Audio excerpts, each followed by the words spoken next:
Every year in my village, there is a time during which everybody blacks out for 24 hours. In 2015, I remained conscious. A story by user Angel MZL1. The 9th of June. Historical day for some, ordinary day for others, and birthday to many. However, in the village I was born and raised in, it is the day of a big event that went from a strange supernatural occurrence to the most feared phenomenon in our community. It is said to have started in 1931. A whole day or 24 hours during which everybody and everything just shut down, and as a result, no device could never be used to document what events exactly occur in that time frame. You read correctly, I wrote events, because on the next day, everyone usually wakes up to a surprise that can be either very funny or utterly disastrous. From the senior residents' testimonies, after the first blackouts, people used to just wake up in random places with no recollection of how they found themselves there. Things then evolved, taking a lighter tone, and people began finding themselves in bars, in other villages' houses upon waking up. Just to give a few examples. The most common occurrence was called the after party, as most people would apparently gather at a random place, feast all throughout the blackout and wake up the next day with hangovers, sometimes half naked, and again no memories about the events. Those events gave birth to very funny stories and speculations that helped people to cope with the strangeness of the blackout, until things took a much darker tone. Unfortunately, the most recent blackouts from 1983 introduced the whole village to a new form of terror. Honestly, just imagine being on the verge of passing out or sleeping, not knowing if you or your loved ones will ever wake up. The funny stuff was still happening, but along with very terrifying things. One time, a woman drowned in another woman's bathtub, another time, several children went missing and were never found. Again, just to give a few examples. There was at least one death to expect and discover after every blackout from 1983. The most gruesome case was that of a girl named Hazel who woke up with a knife in her hand, and next to the eviscerated body of a woman. Following the incident, she was forced to flee the village for good. Because of those deaths, the villagers started to believe evil supernatural forces to be the culprits and began locking, or even chaining themselves before every blackout to no avail. In 2015, my parents, my older sister Vivian, my younger sister Carla, and myself Terence, decided to try something new.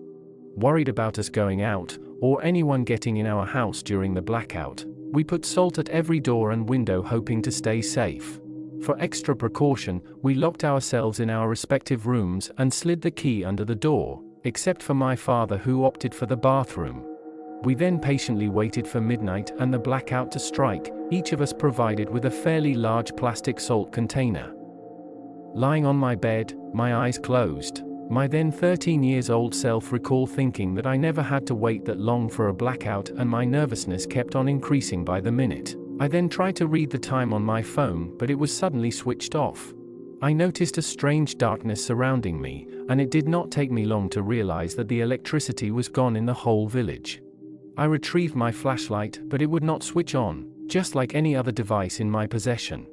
I felt perfectly normal and wondered if I would just wake up the next morning without remembering anything, or if maybe the 84th blackout did not just occur at all or only affected electricity and electronic devices. This is when I heard loud bangs on a door as one of us tried to kick it open. After at least 5 kicks, the person had succeeded, and I thought it could be my father coming to our rescue after realizing that the blackout did not occur. "Dad?" I called, not getting any response. "Dad, is that you?" I asked again. I could hear the person walking calmly towards my door. "I think we're still lucid," I said before hearing the person kick on my door. I jumped back, surprised by such a behavior, while the person kept on kicking and successfully broke the door at the 4th attempt. I could not believe my eyes. It was Carla, my 9 years old little sister. "You," she spoke, with a deep and adult male voice. "You're not a vessel. Why? Why are you not a fucking vessel?" she asked, but I could not answer, paralyzed by her shining white eyes. "How did you do that?" "Carla? Carla what? What's that?" I managed to ask. "Carla is unavailable, you stupid piece of shit," she replied, to my absolute bewilderment. "What?" You broke the covenant. You broke the fucking deal. The punishment for your crime is death." She tried approaching but got repelled by the line of salt surprisingly still intact in front of the door frame. I watched her walk away and come back with a knife in one hand and a bucket of water in the other. I grabbed my salt container and was ready to storm out through the window. Carla understood my intentions and threw the knife at me, missing her target by just a few inches. While I opened the window, I heard her pour the water to remove the line of salt preventing her from entering. I jumped out and started running aimlessly in the dark of the night. "Outlander!" I heard Carla scream behind me with rage in that deep male voice. Animalistic roars resounded in all the buildings surrounding me as I saw multiple pairs of white shining eyes appearing on the windows. I kept on running, wondering if this night would be my very last in this world. Whether positive or negative, reality and experience will always beat imagination and speculation. Was not it obvious? The blackout did occur, and I do not think anyone could imagine it to be such horror. I tried to grasp the gravity of my situation while I ran, hoping for it to just be a horrible nightmare. I mean, people do have dreams even when they pass out, right? Well, true or false, my situation was no dream. I was truly a 13-year-old boy, in a very dark place, afraid and alone, hunted by over 700 villagers ready to rip me apart. At some point, out of breath and mentally defeated, I just slowed down and started walking, determined to push myself forward until the last moment. I had run so fast and so far that I could barely hear the roars behind, and in the buildings then surrounding me I could no longer spot any pairs of eyes watching.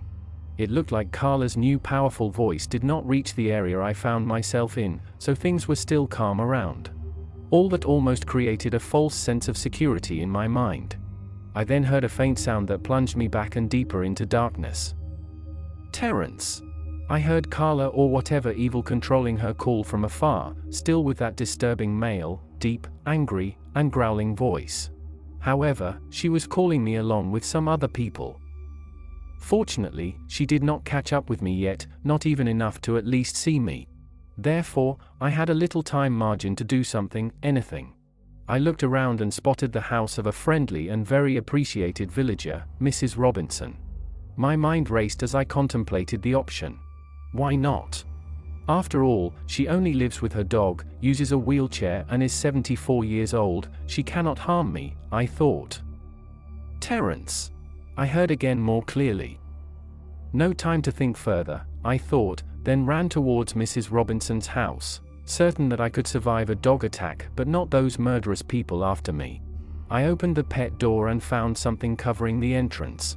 I pushed then shifted it aside, and realized that it was a small wooden table that she probably just placed there to protect that entrance.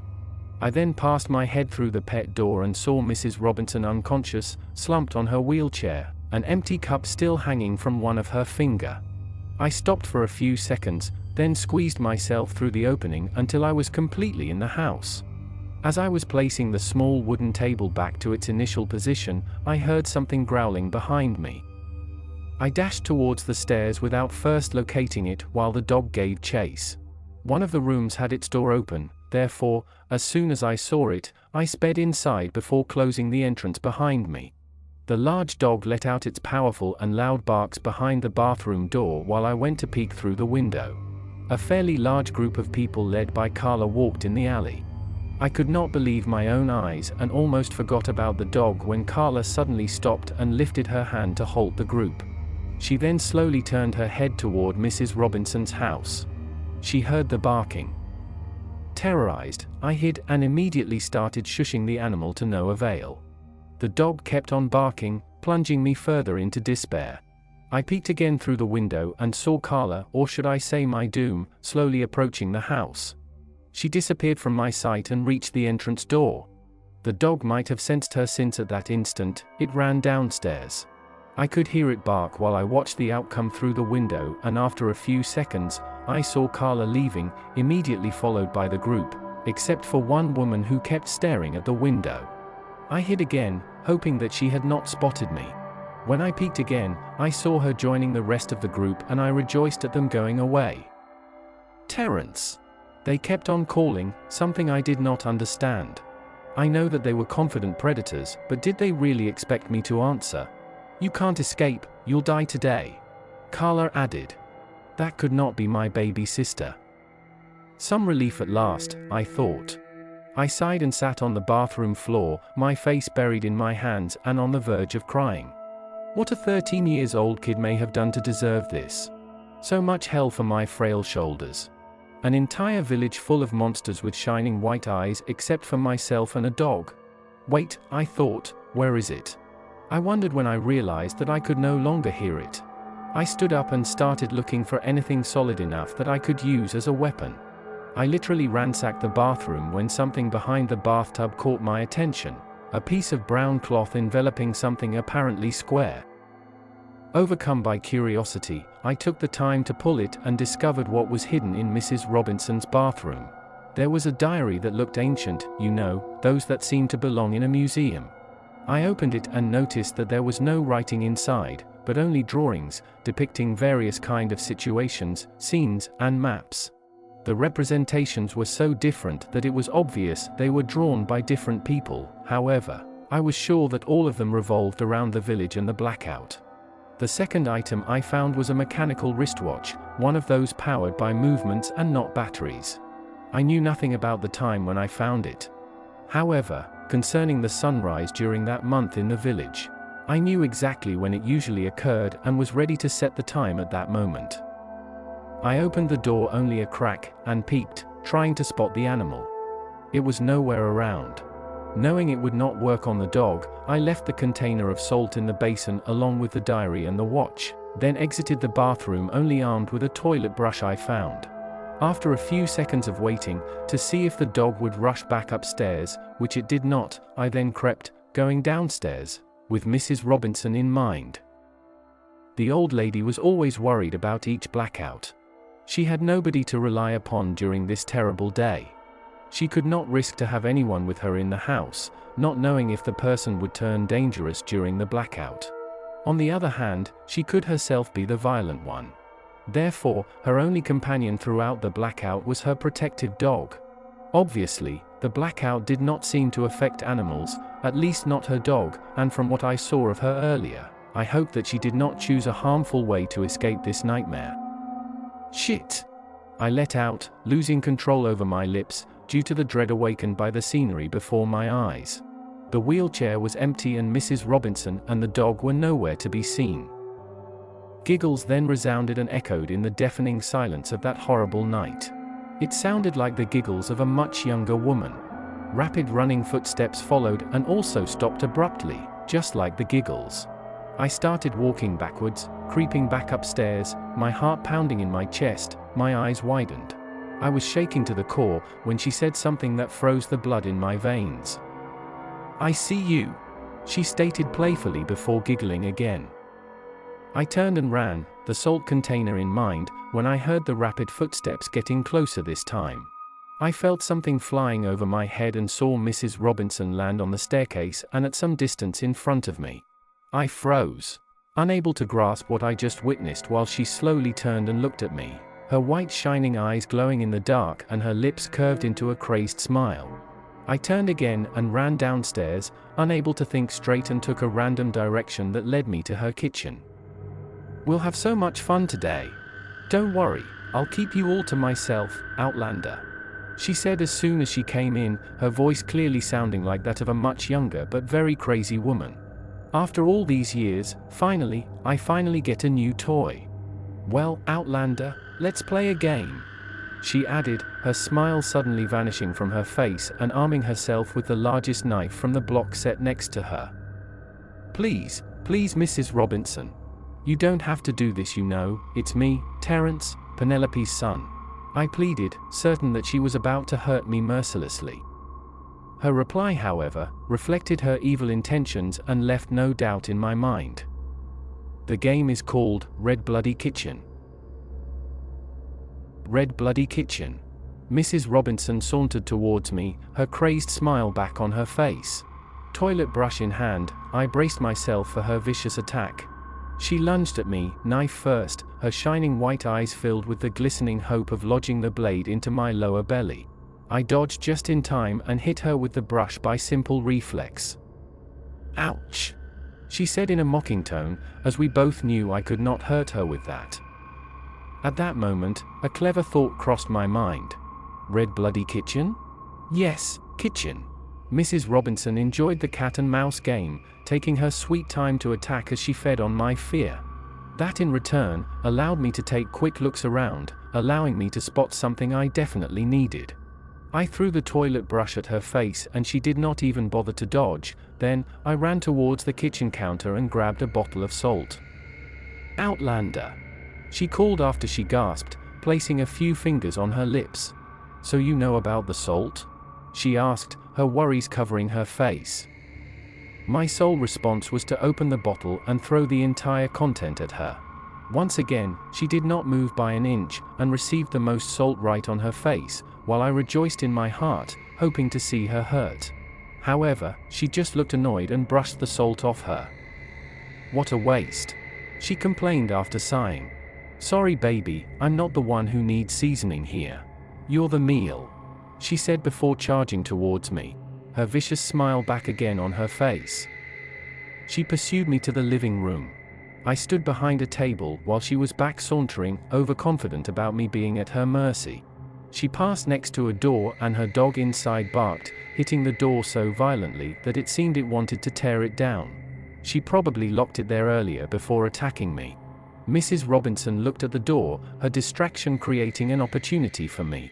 I threw the empty bottle of salt I still had in my hand, aiming for her head. She ducked, and I froze when I saw someone standing behind her and catching the bottle with one hand. "You missed," she said gleefully before standing back up, completely oblivious to the presence behind her. "My turn. Time to end this," Mrs. Robinson said, preparing herself to throw the knife at me, her eyes filled with anger, hatred, and the intent to kill. Before she could say or do anything further, the person behind Mrs. Robinson punched her so hard that the old lady seemed to dive forward and she fell unconscious. The person then approached me. I took the vase on the table and threw it at her, but the woman just diverted it with a little tap. I recognized her. She was the one that spotted me looking at Carla and her group by the window. She had come back for me. The woman was also well known in the village. It was Adelaide, a mute and discreet woman that also lived alone and was the village florist. Each step she made towards me intensified her fierce look and the brightness of her white eyes. My heartbeat increased in pace, the dog was still barking, and once more, I truly believed that my time was up.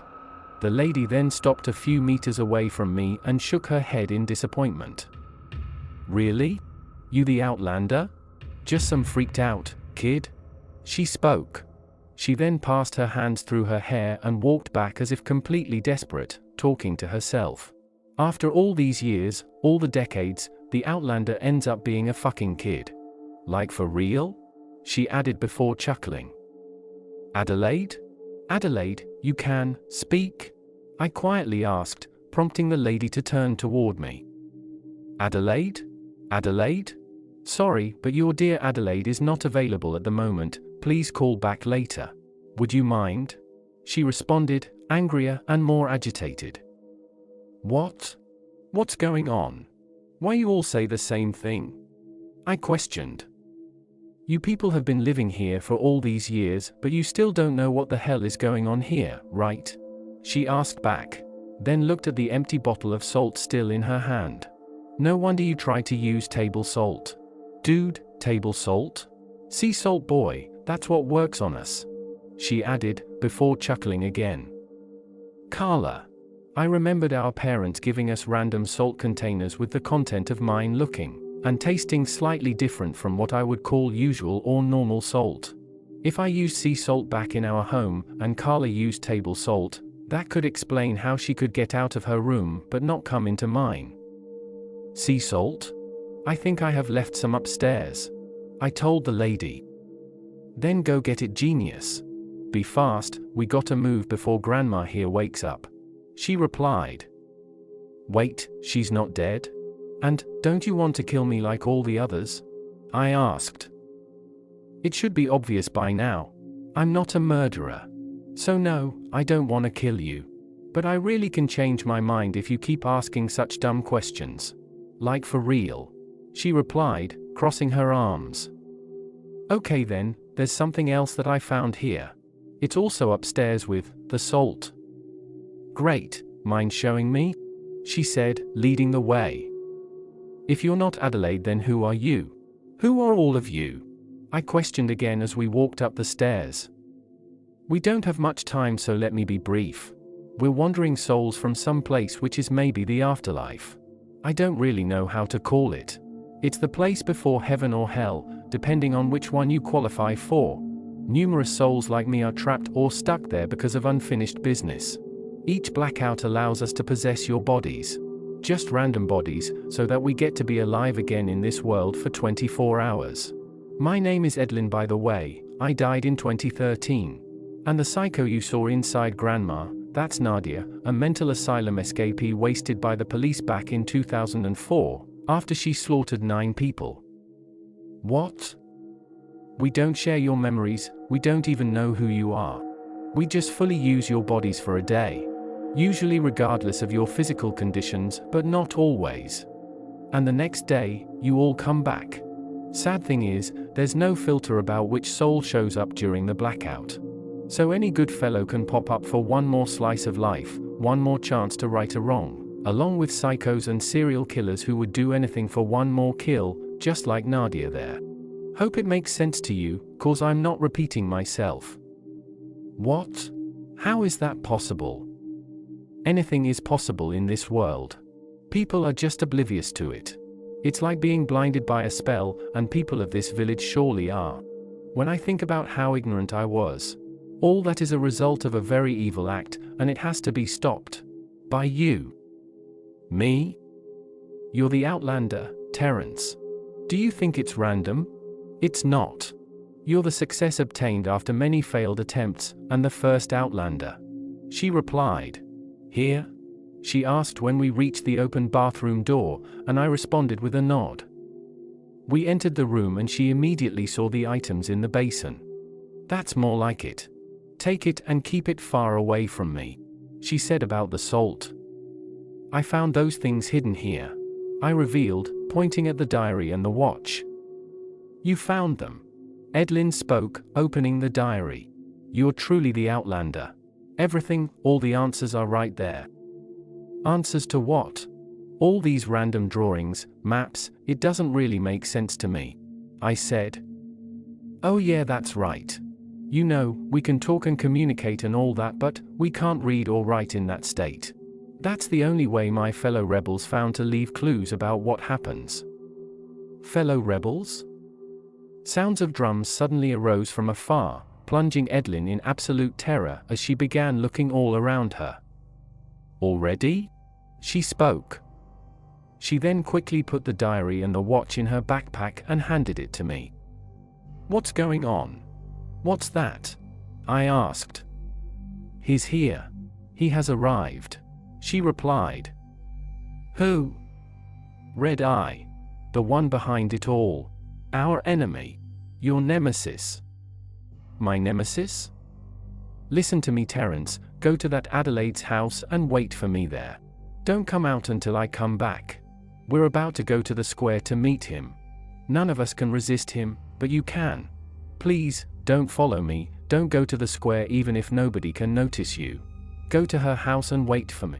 Edlin stopped, her eyes suddenly going from a shining white to a red glow as an empty expression seized her face. Edlin? I called, not sure of what was going on and what she was about to do. Long live Red Eye, master of the craft, shepherd of souls. Long live Red Eye, master of the craft, shepherd of souls. She repeated. Edlin then turned to the door, hypnotized by an unknown power, and walked out of the bathroom, still repeating the same words. I followed her closely, even though she no longer paid any attention to me. Downstairs, I found Nadia or Mrs. Robinson if you want, walking towards the house entrance door with red glowing eyes too, and also saying the same words over and over again. She broke the door with only one punch and they both exited the house. When I followed them outside, I found many others in the same condition, ignoring me and walking towards the square from which the sounds of drums came from. Their slow and little steps drew them closer to Red-Eye, the one behind it all, my nemesis. What on earth just crossed my mind? How would I even know? The only fact I remember about that particular moment is that I chose not to listen to Edlin. They all kept on saying the same words, at the exact same time, controlled by a power that beat my wild imagination. Long live Red-Eye, master of the craft, shepherd of souls. Edlin told me that I was the only one he could not control. However, I found myself attracted, curious and driven by the need to understand what I was witnessing. As the sounds of the drums influenced the rhythm of my heartbeat, I followed them, invaded by a dread that rose at each step forward. When I finally reached the square, the scenery terrorized me so much that I ran and hid behind a truck, hoping he did not see me, while the villagers advanced towards the entity that summoned them. "Souls of the Midway Realm," he said with his deep yet tender voice, slightly altered by his mask. His appearance left no doubt about his identity. Red-Eye, the one behind the blackout phenomenon, the enemy, stood in the middle of an estrade, with an attire totally covering his skin. He wore a black and gold ceremonial cloak embroidered with interlaced circles, and there was one big symbol resembling a compass on the chest area. The nemesis face was hidden behind a golden mask with sealed facial features, except for a third open eye on the forehead through which a bright red light shone. On his left and right sides stood the decomposing corpses of a man and a woman, their eyes devoid of any light, dressed with black cloaks, each of them beating drums. Red-Eye lifted one hand up for about 2 seconds, and the drumming stopped, along with the villagers walking towards him, even those who had not yet reached the square. Souls of the Midway Realm, it is once again time for the annual harvest. We have come a long way and are getting closer to the achievement of our dream and goal. For this covenant, many sacrifices have been made. A lot of blood has been shed, and this day, only one last obstacle stands in our way. In my immense kindness, I promise to handsomely reward whoever brings the Outlander alive to me," he said calmly, his calm and reassuring voice contrasting with his dark intentions. Once again, he lifted his hand up for a short time, and I saw my entire family joining him on the estrade. "I know that you can see me, Outlander, or at least you can hear me. Come to me. Do not fear anything, just come to me, if you want your family to stay alive. Death shall be the punishment for anyone who breaks the covenant." The last word stunned me like a bomb explosion. I froze, my eyes widened and riveted on my family. It took me at least 10 seconds to realize that Red-Eye had released his spell after his speech.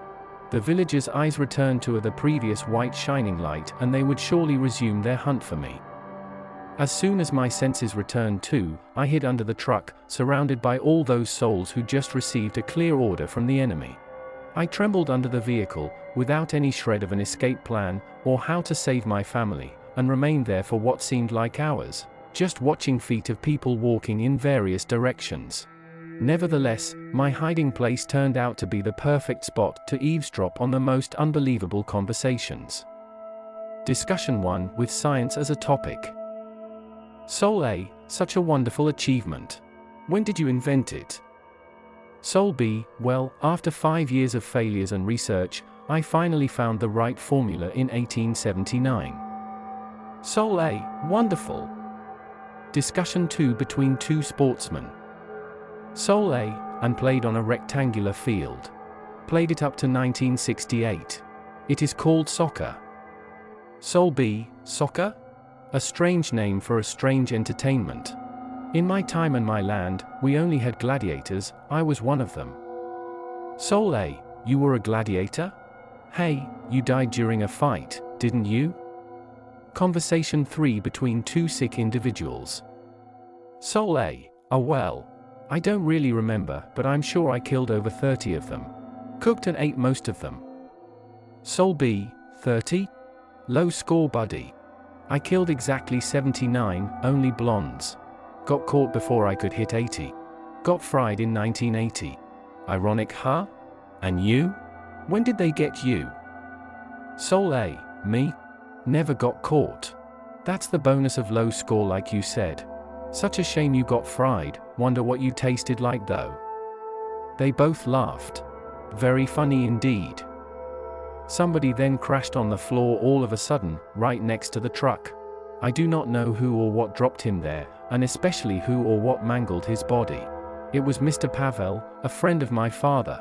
He noticed me hiding, and smiled viciously through his agony, trying to say a word and point at me. I shook my head, begging him not to do it, my heart about to explode in my chest. Before he could doom me, the white light in his eyes disappeared and one more villager had expired. As soon as the opportunity arose, I got out from under the vehicle and ran towards the nearest building. I looked around and ensured that nobody could see me hiding, then peeked in the direction I came from to confirm that nobody saw me running. However, when I turned, intending to proceed to Adelaide's house, I found myself face to face with Colin, a police officer. Paralyzed by fear, I stood immobile, waiting for him to shout and alert his fellow souls. Instead, the soft and worried voice of a very young boy resounded as soon as he spoke. "Have you seen my mommy and my daddy?" he asked. No. Sorry kid. I haven't seen them. Are you lost? Where did they leave you?" I asked, clumsily and nervously. "I don't really know. We were in the car. Mommy and Daddy were yelling at each other, and then, they screamed. And then, there was a big noise and I woke up somewhere, but they were not there anymore," said the little boy inside Colin. What a sad situation, I thought as I sighed. How would I explain death to such a little and innocent soul? "Can you help me?" he requested, obviously unaware that he was talking to the Outlander. "What's your name?" "Carson." "Listen Carson, I don't know, I can try. But first you have to give me that," I said, pointing at the gun in Colin's holster. He looked at the pistol, and almost gave me a heart attack when he just unholstered the weapon without precaution and handed it to me. I grabbed it, put it in the bag, and sighed in relief, but before I could say or do anything, I heard the word I will always hate till the end of my life. "Outlander!" somebody shouted from afar. Fear overwhelmed me instantly, and I took off running, watched by an unfazed Carson, oblivious about everything that was happening. I think about it now that I am typing this and cannot help being sad and sorry. But my only objective at that moment was survival. Once again, I ran, taking random turns while ensuring that I was getting closer to Adelaide's house. Most, if not all of them, ran in the direction of the soul who shouted, while some of them jumped from roof to roof, roaring like tigers. Alternating between hiding and running, I made my way to Adelaide's house, unnoticed, until I reached her living room window. Suddenly, somebody opened it, seized me by the collar, and yanked me inside. It was Edlin. "I thought I told you to wait for me here. Why you teens never listen?" She spoke while I gathered myself, not knowing what I could respond. "You could have been caught and killed. Had a friend create a diversion for you." "Killed? I thought Red Eye needed me alive," I replied. "Oh really? Newsflash hero. He ain't planning on keeping you alive, he just wants to kill you himself. If it means survival for my family, then so be it," I spoke after standing up. A moment of silence followed before Edlin broke it with a sigh. "I understand, Terence. But remember, there are many more lives involved in this than just your family. I'm not letting my family die. You understand?" I growled, on the verge of tears, my mind, emotions and feelings wrecked by a night that was turning more and more nightmarish. "What would you do?" "I have a plan. But there's something I need you to do first," Edlin said calmly. "A plan? What do we do?" "You're a human, Terence. I will keep watch until dawn, but in the meantime, sleep. You need it." Her words echoed in my mind with a relaxing effect. I needed to rest indeed. Aided by the sense of security provided by her presence, I fell asleep almost as soon as I lied down on the nearest couch. Reality soon reminded me that nowhere is safe during a blackout. It started with faint thumping sounds, loud enough to make anyone jump, especially in such circumstances. I woke up and noticed that Edlin was absent. "Edlin?" I called, only getting silence for an answer. Forgetting that I had salt, I took out the gun from the backpack with no idea about how to use it. I was just ready to pull the trigger. I followed the sounds to a cupboard in Adelaide's bedroom. Its door had the symbol resembling a compass that I saw earlier on Red-Eye's ceremonial cloak. Upon opening it, I discovered the hidden entrance of a secret and very dark basement. The sounds came from there. Should I just leave? If I do, then, what about Edlin? She proved quite absent for somebody who promised to keep me safe while I slept. Was that her? Edlin? Edlin, is that you? I called. The culprit just ignored me and the thumping sounds continued. Going there without any source of light was not happening. I went back to the kitchen in search of anything useful and only found a matchbox. Disappointed but still determined, I made my way back to the basement entrance. Its darkness contrasted with the flowery setting of Adelaide's house, a fact that watered down my fear and fueled my curiosity about why a florist had a hidden basement. I remember my 13-year-old self hoping not to find a giant carnivorous plant in there as I stepped on the staircase. With the heavy gun still in my hand, I lighted the first match that I immediately dropped because my whole being trembled at the unknown, waiting for me in the depth of Adelaide's basement. I lighted another match and progressed, the thumping sounds getting louder, and I finally reached the end of the staircase after the fifth match. On the wall next to me, I spotted a wooden lever which I pulled, despite knowing there was no electricity. To my surprise, after hearing a clicking sound, the thumping noises stopped, and I saw several wall torches light up to reveal a much more disturbing scenery. Multiple dry bones littered the floor, and paintings covered the walls, all leading to a shrine made of countless human skulls above which there was a big representation of Red-Eye. A few meters away, there was a desk covered with books and notes, as well as 4 metallic doors, each provided with a small and square vision panel. 3 of the doors were closed and 1 was open and broken, revealing the darkness inside one of the rooms. Edlin? I quietly called, immediately answered with 2 shining white eyes appearing on the vision panel of one of the closed doors. I gasped and jumped back. You're not her, the soul said. Who are you? I asked. Please, let me out, please help me before she comes back. Who? Before who comes back? Edlin. She's crazy. She killed them all. She will kill us too if she comes back. She's crazy, can't you see her shrine? Please, let me out. Help me. Almost knocked out by such a revelation, I advanced, taking a closer look at the shrine, before I turned to the desk, while the prisoner kept on pressuring me for help. I opened the first book my hand landed on, and was immediately greeted with what resembled witchcraft symbols, ritualistic imagery and instructions. Wait. I know that souls like you are super strong. Why didn't you break the door? I asked. Take a closer look, boy, he answered. I approached the metallic door and could see what prevented him from leaving. There was a layer of something viscous that had dried, and that was mixed with sea salt. She put it everywhere. On the door, the walls, the ceiling, except the floor. I tried to dig, but the ground is too strong, the soul said. The noises? It was you. This nullifies our power upon contact, and it burns. I can't even punch it or kick it. And I don't have any clothes I can use, and it's cold here, please, help me. He pleaded. How do I open this? I questioned. I wouldn't do that, Edlin suggested behind me. Terrified, since I have seen her in action before at Mrs. Robinson's house, I turned around, handling the gun with both hands and aiming for her head. Hey, easy, Terence. Easy. I don't know what that freak told you, and I understand what it looks like. She spoke, gesturing me to calm down. What you waiting for? Kill her, now. Shoot her, the soul shouted behind me. Is this what you guys do? I asked, gesturing to the shrine with my head while keeping my eyes on Edlin. Don't listen to him, Terence. This is not me. This Adelaide's doing. Her house, remember? Edlin said as she started approaching slowly.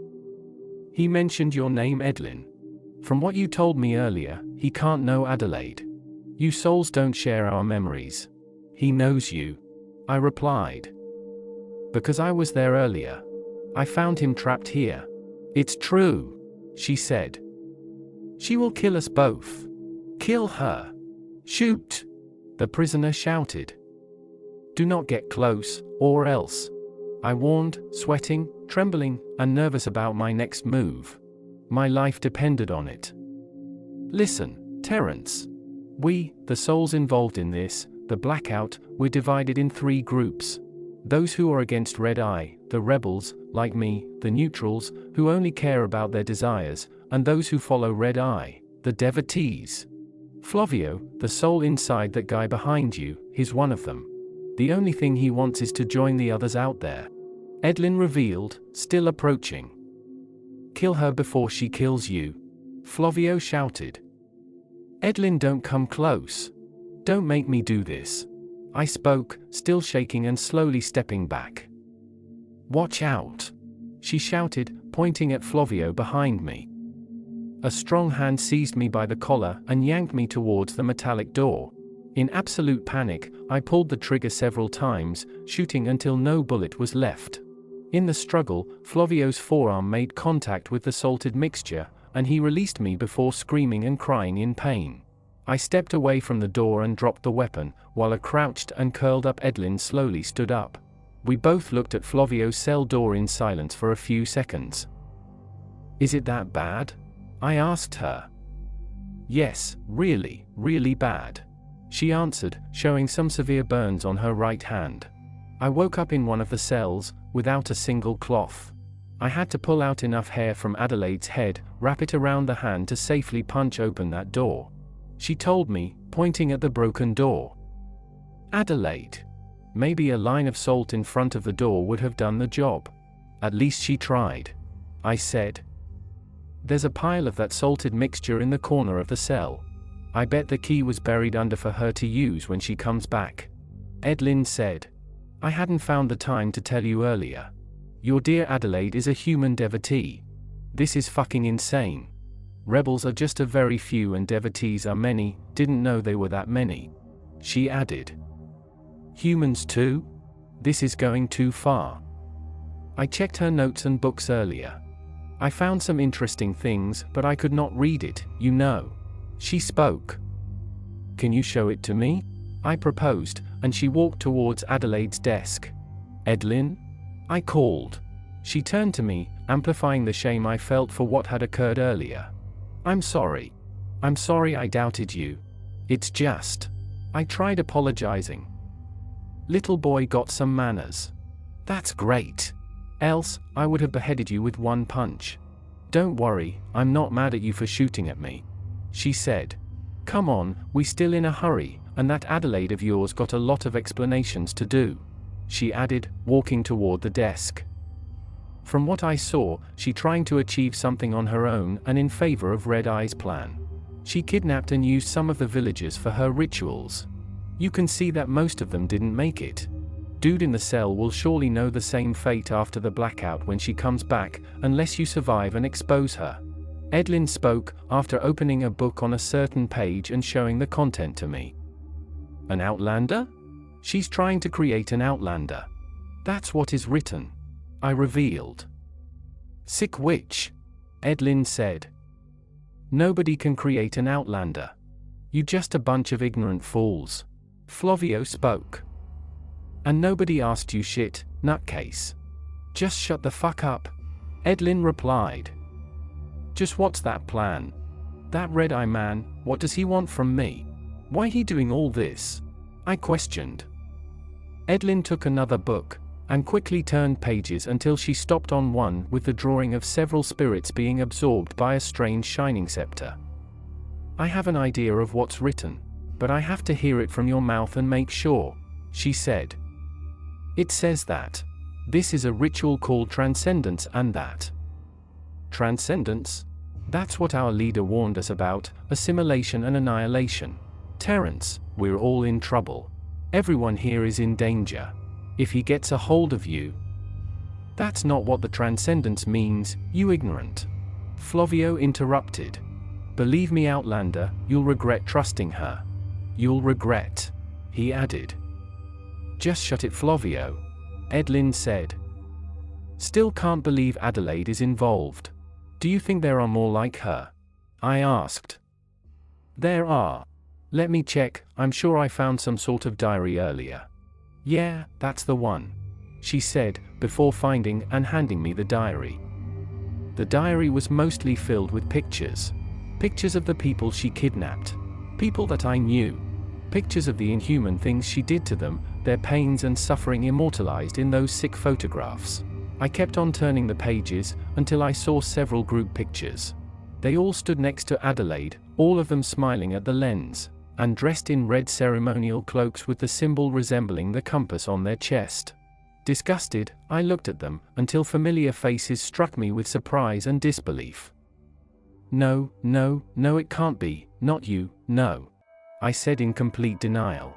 I felt sick and dizzy again and dropped the diary. I just wanted to get out of that basement, therefore, aided by the wall, I painfully walked towards the exit, hyperventilating and ignoring Edlin. Terence, what's that? What's happening? She kept on asking. When I reached the living room, I heard Edlin close the secret entrance to the basement and the closet. However, something more ominous had come our way, as I saw several shadows through the windows taking the direction of the entrance door. I ran back to the bedroom. They found us, they're here, I told Edlin in the corridor. What? Okay, I'll handle that, hide in the room quick, she suggested and went to receive the visitors, who already took the freedom to open the door and make their entrance. Edlin, what a fucking surprise, I heard one of the souls say. I recognized the voice, it was the soul inside Carla. Not nice to see you, Razor. Even in a cute little girl's body, Edlin replied. Oh Edlin, I'm so touched by the compliment. Well, one of my guys swear he heard gunshots coming from this house. And you know, as fucking good and concerned citizens, we just came to check on whatever was going on here, Razor said. Your guy gotta be high, what gunshots? Edlin answered, while I entered Adelaide's closet, standing right in front of the secret basement door. At that point, I could no longer hear clearly what was being said even though I tried hard for a few minutes. Afterwards, I could then hear several people searching the house. I thought about hiding in the basement until Edlin finds me there later. I did not even open the basement door, when I heard one of the intruders open the cupboard's door, and with a hoarse male voice, he quietly said two words that meant the end for me. Got you. Was it the end for me? I turned around and faced him, ready to accept my fate. I recognized Philip, the village butcher, standing in front of me in his blood-stained apron with a cleaver in his right hand. He plunged his left hand in his pocket from which I expected him to pull out a large pair of kitchen scissors. Instead, he took out a very small drug vial and slipped it inside my pocket. Shush! He made with a finger in front of his lips, before closing the door. I just sat in the darkness completely defeated, hearing the muffled voices of the souls in the house until they left. I remained there until Edlin opened the door and found my empty self ready to respond to the call of the void. You okay? That was so close. A chance that Byron found you first. He's the one who helped earlier with the Terence, she called. It's too much. I'm done, I quietly spoke. What you mean exactly? Edlin asked.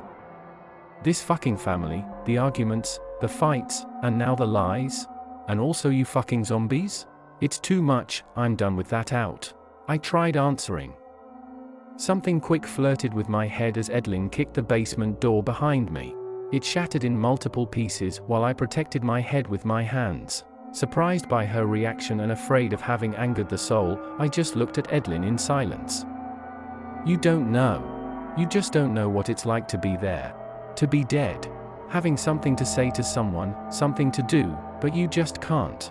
Edlin spoke, trying hard to retain her tears. You don't know what me or all the crazies out there would give to get a piece of what you have. I personally would do anything to see my son just one more time, she added. Edlin, I just said quietly. Look boy, this your choice. The rebels just trying to help here. We already dead after all, zombies right? And if it was up to anybody, who would choose you to be the outlander? You know what, souls like me will soon pass on and leave all this behind. So you can grow up and be what you supposed to be, or keep being a whiny baby, since you want Carla to grow up in something worse than this. Edlin spoke. I stood up and took out the drug vial that her fellow rebel slipped inside my pocket. She snatched it from my hand and proceeded to the basement. There are fruits I left in the living room. I figured little baby needed to eat, she said, before I exited and closed the cupboard door. After having a much-needed meal, I sat next to a window, hidden behind a curtain, and contemplated both the view and Edlin's words. What exactly is the duty of an outlander? What will my family and all those people become if I fail to whatever is required of me? What about the monster I saw smiling next to Adelaide on the pictures? I kept on thinking for what seemed to be ages. Unrealistic scenes of complete anarchy playing before my eyes. A chaos that suddenly wiped out my comfort and security as I heard someone storm inside the house through the kitchen's window. An invisible struggle followed, patterned by the breaking sounds of wooden furniture and glassware. Right before its protagonists were about to step in the living room, I slid myself under the nearest table and saw Kirsten and Landon, the village couple of teachers, emerge from the kitchen through the open door, engaged in an intense fight that led them on the floor. My beating heart wished for them not to spot me hiding as I froze completely, my eyes riveted on the surreal scenery.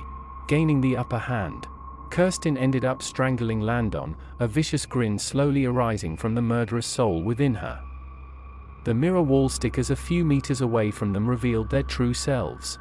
I never noticed it before, even with Edlin, but I could see their real forms in the reflection, two women, one of them smiling like the monster she was while squeezing the life out of the other. As Landon expired, the soul inside him vanished slowly, and I could see his human original appearance reflected on the mirror wall stickers. I fucking missed this, Kirsten said, with a voice far from the kind and high-pitched one I knew her to have. She then dragged the corpse by the foot and excited the house by the front door while humming. This must not go on, I thought, as the first rays of sun appeared. I heard souls rejoicing at the sunrise as if it was the most beautiful spectacle they have seen. I remained under the table, still shaken. The kind Kirsten we all knew in the village was not capable of such horror, especially when it came to her soul mate. She would then wake up the next day, find her husband dead, and not even know that it happened by her hands. How cruel! Outlander or not, as the lucid human being around, I had an immense part of responsibility in everything that would happen next. Daylight had finally arrived. I pushed the table aside to make a first crucial move. I retrieved the mechanical watch and set the time to 5:30 a.m., an information I knew from experience in late nights gaming. The watch fitted me quite well when I put it on, and it still does to this day. What happened here? Edlin asked behind me. Nothing, I quietly replied. Nothing? What the? You sure? She insisted. I'm sure, I answered. Okay, so what it gon' be? She asked. It's maybe my last day on Earth, but I can't let everyone down, I spoke. That's more like it. I got some news for you, by the way. It's urgent, she announced. I know. There's also something I need to do, I replied. First, from the open cell in the basement, I retrieved the dried salted mixture in the corner of the room and heated it a little. Then, from the kitchen, I found a broom, removed the stick and cut it in 2 equal shorter pieces. Finally, I applied the salted mixture on the 2 sticks and let it dry, thus equipping myself with weapons against hostile souls. I was no ninja, but I sure knew how to flail my arms around. I also found garbage bags and tore them to create smaller ones in which I put all the salt I could gather, and closed them to create 9 projectiles. All the while, Edlin tried to explain and make sense of the recent informations she discovered in the diary. In order to break the many spells cast on the village, 5 hidden altars, namely the North Altar, South Altar, East Altar, West Altar and the Root Altar, had to be located and destroyed at specific times.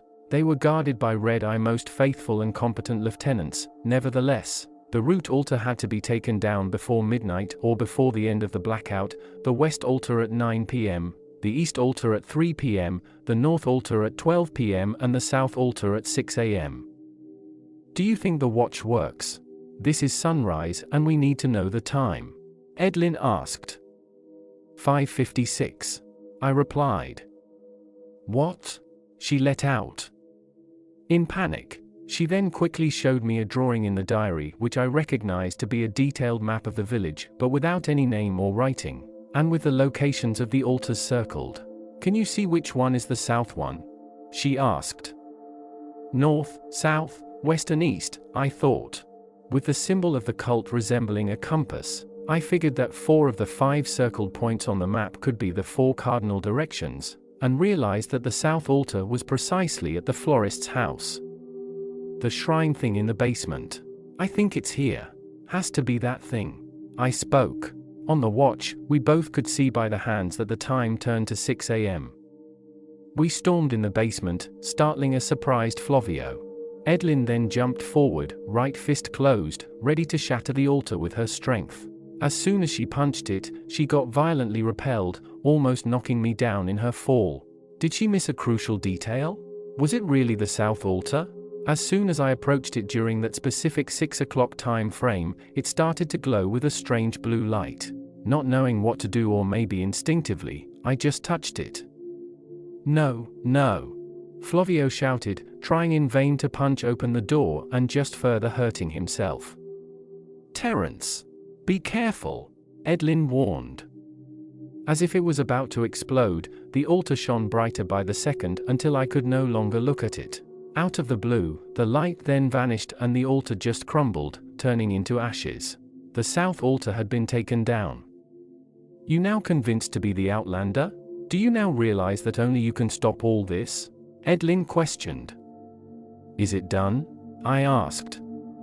I guess. Edlin said, standing up. You said it would be guarded by Red Eye Lou. Oh, I get it. I tried asking. Yep. Too bad for him. He's been trapped in there since the beginning of the party. I wish it could be that easy for all the others, but I doubt it. She spoke. Flavio growled in pain and ignored us as we made our way back to the living room. Edlin handed me a paper and a pen to help her with something. She made me promise to carry out a task after the phenomenon. However, we first had to deal with Red Eye and the blackout, once for all. I went back to Adelaide's bedroom and went through her clothes. When Edlin understood what I intended to do, she jumped in to help, selecting mostly green ones, according to her favorite color, as she revealed to me, and together, with some readjustments, we managed to create a new outfit for me to wear.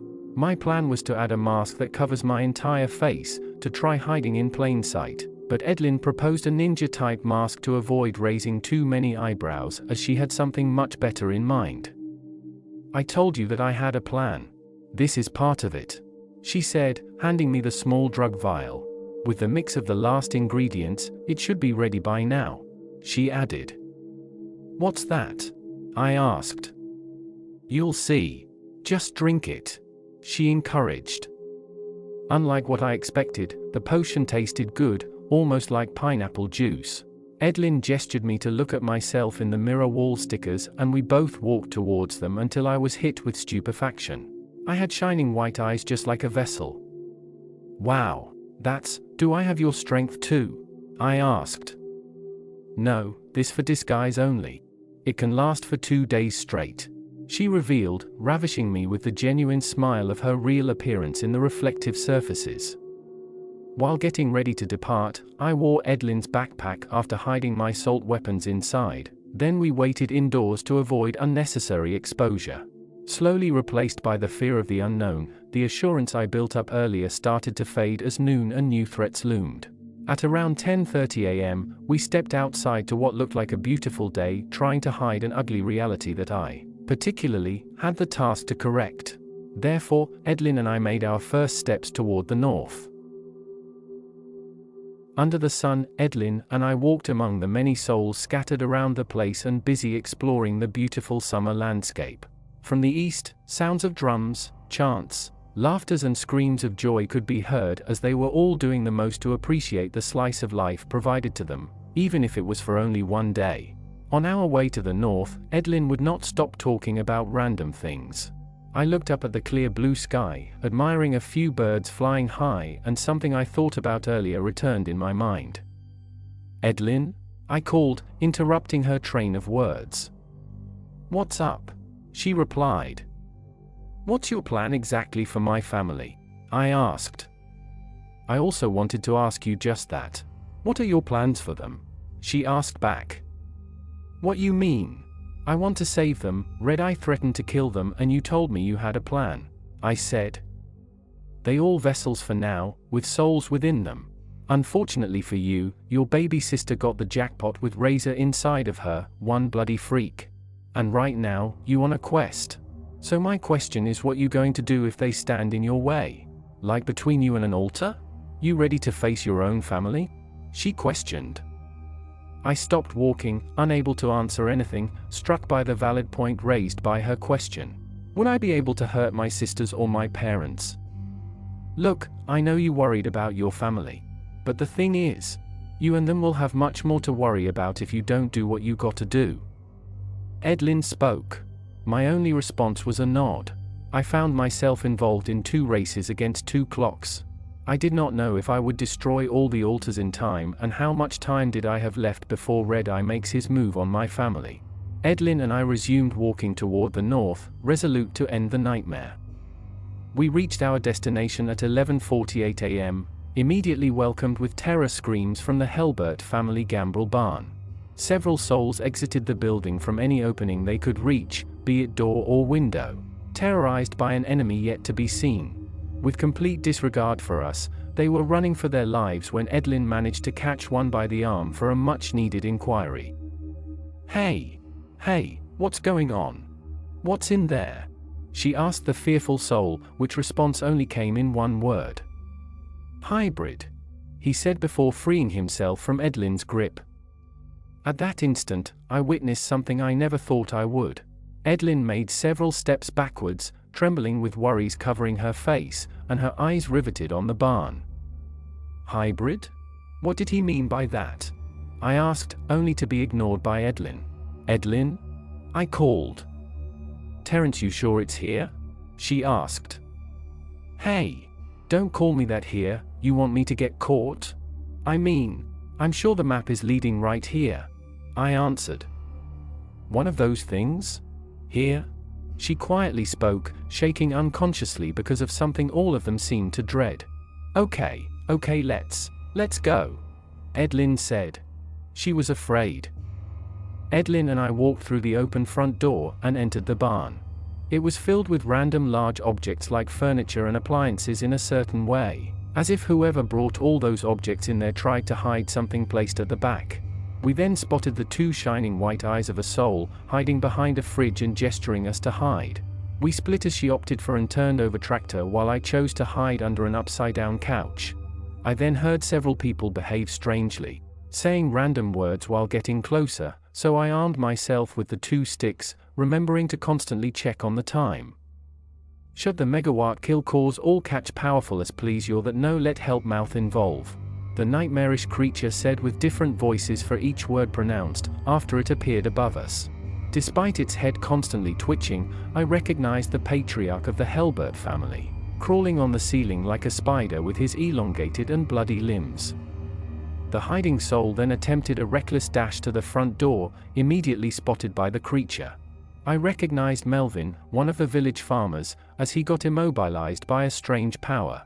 The creature then jumped on the farmer, pinned him on the floor, and plunged its eyes into his. "Go! Run, little boy," he said with difficulties, before the monster absorbed the life out of him. We could see the soul inside Melvin's body entering the eyes and mouth of the creature. It then gained a little bit in size and probably in power, making me understand why it was feared and called a hybrid. It was a mix of several souls stuck in one tortured vessel that might soon reach its limit. I checked the time and read 11:54 a.m. Running footsteps resounded on the upper floor. I looked up and saw Collins taking the opposite direction to that of the front door. I remembered him being the vessel to the soul of a little boy named Carson, the one I had obtained the gun from. Protect, blast, boy, slaughter, just to gather, little, cruel, destroy, strike, run, space, go back. The hybrid spoke, then went after the little boy. Carson? Edlin screamed in distress and panic. Mommy? Carson replied, turning around only to see the monster speeding towards him, and the boy froze. I quickly retrieved a salt projectile from the backpack, tore a hole in the plastic with my teeth, and threw it at the creature. It dodged it effortlessly and spotted Edlin trying to reach her son. However, the hybrid used its power on her, and she froze, while the boy got released, and he fell on the floor. The monster could not control several souls at a time. It then tried to absorb Edlin, and I launched a second salt bomb to help her, but it diverted the plastic bag outside with its knee covered by jeans. It then released Edlin and attacked me. Using the pile of furniture to my advantage, I made my way further into it, almost crushed as the hybrid used its brute force to try to catch me. When I could no longer progress in the pile, I checked the time on the watch and read 11:57 a.m. It reached out to catch my foot, almost making itself stuck, and I threw one of the sticks at it. The weapon went through its hand and the hybrid screamed in pain, retreating rapidly. Terrence! It's here! Upstairs at the back! Edlin shouted. Moving through the pile, I managed to get myself out and saw the monster struggling to remove the stick from its hand as the salt kept on burning it. I'll take care of the freak, go to the altar, Edlin said. However, when I was about to take the stairs, the hybrid, in a last and desperate attempt to remove the stick, slammed its hand on the tractor so strong that it catapulted the weapon towards Edlin. The rod lodged in her chest and she stood surprised for a few seconds before collapsing on the ground. No, Mommy! Carson shouted. I ran upstairs and found my way to the north altar. It looked very similar to the south one, with many human skulls being part of it. I took one step forward only to see the hybrid land in front of it, determined to protect it. I took one more salt bag, put its whole content in my mouth, and threw the empty folded plastic bag at the creature. It dodged it easily again, lunged at me and pinned me on a wall. It seemed to try absorbing my soul and looked surprised when it did not work, since unlike everyone else, I was pretty much alive. In response, I spat the most salt stored in my mouth right on its face. It released me, writhing and screaming in pain, and even fell downstairs in its struggle. I checked the time and read 12 p.m. with the second hand already at 50. I ran towards the altar, dove forward and touched the altar just in time before 12:01 p.m. It shone with an increasing blue light until the brilliance vanished and the altar crumbled into ashes. One more down, I thought. Experiencing the ordeal for a second time, Carson let out cries that reached my ears and my heart. I stood up and stormed downstairs even though there was nothing I had in mind to reverse the dire situation. On his knees, Carson held his dying mother in his arms, who still did her best to reassure him by pure maternal love and instinct. Edlin, no. I quietly said, kneeling next to her, not knowing what to do. Like really? You need a presidential decree to remove this thing? It fucking burns, she said, in good old Edlin fashion. Yes, madam, I said before removing the stick from her chest. Blood did not even come out as the wound turned black due to the severe burns. Please, Mommy, don't leave me again, Carson pleaded. Don't worry, my baby, Mommy's not going far, Edlin replied. Edlin, I'm so sorry, I said, feeling guilty because something that belonged to me had wounded her. What you sorry for? This is the best moment of the day for me. I finally got to see my son once again, just one last time, she said, caressing her son's face. If only I knew, he's the one who gave me the gun, I revealed, not really knowing what to say. I'm not surprised. He's a good boy, Edlin replied. Listen, Terrence, before I go, all this is a lot for just a young boy like you, I know, but I need you to know that you're the strongest boy I've ever seen, after my son of course, she said, making both of us chuckle. I know it's tough, but you'll put an end to this, she added. If I fail to stop the blackout, I can always see you next year, right? I joked. I don't think so, there are a lot of souls in line each year, so usually we only get one shot at this. Coming back year after year and gaining extra powers, that's a luxury reserved to Red Eye's lieutenants. She revealed. I know you'll succeed, Outlander. That's why I gave you that special task, for after the blackout. Promise me you'll do it. Promise me again. She requested. I promise. I replied. Before you leave me with my son, there's something important I wanted you to keep in mind. It might be true or not, but the leader of the resistance shared that info only with me and Byron. You have to find Byron when you can. She spoke. Okay. So what is it? I asked. We think Red Eye is his Red Eye is. Edlin tried to speak, but instead, she gave up her last breath. As Carson and I watched her shining white eyes slowly lose their brightness and return to Adelaide's normal human eyes. Edlin was gone, and of course, so was her vessel, escaping justice for her crimes committed against the village and its residents. Mommy, Mommy, Mommy. Carson repeatedly called, heartbroken. Carson, come on, let's go, it's over. I said, trying to place my hand on his shoulder to comfort him, but he pushed me so violently that I rolled on the ground and ended up meters away from him. Leave me alone. Leave my mommy alone. Go, he shouted. I figured that it would be best to just let him be. Next to me, completely forgotten, the hybrid was making low gurgling sounds since the salt burnt his entire face and a good part of his neck. At that moment, I remembered who that person was prior to being a vessel and a hybrid. He was the patriarch of the Helbert family. Does it mean that I now have blood on my hands? Did I just kill? I thought. Trembling, I packed up my things and exited the barn, hyperventilating again the more seconds elapsed. Fear, darkness, death, blood, horror, and more had surrounded me since the beginning of the blackout, and I could no longer handle it. I walked behind the barn, hoping to be unseen, fell on 4 and just screamed, again and again, during at least 20 minutes. I had to let it out, I was losing my mind. After I managed to regain composure, I stood up, dusting my outfit off. I checked the time after looking at the sun, 12:56 p.m. I then verified the location of the East Altar in the diary and realized that I may have to cross paths with the many souls that had gathered to celebrate life. Deprived of helping hands, I took the direction of the east, dreading what awaited me there. My heart reflected the growing fear that halted my quest since its very beginning.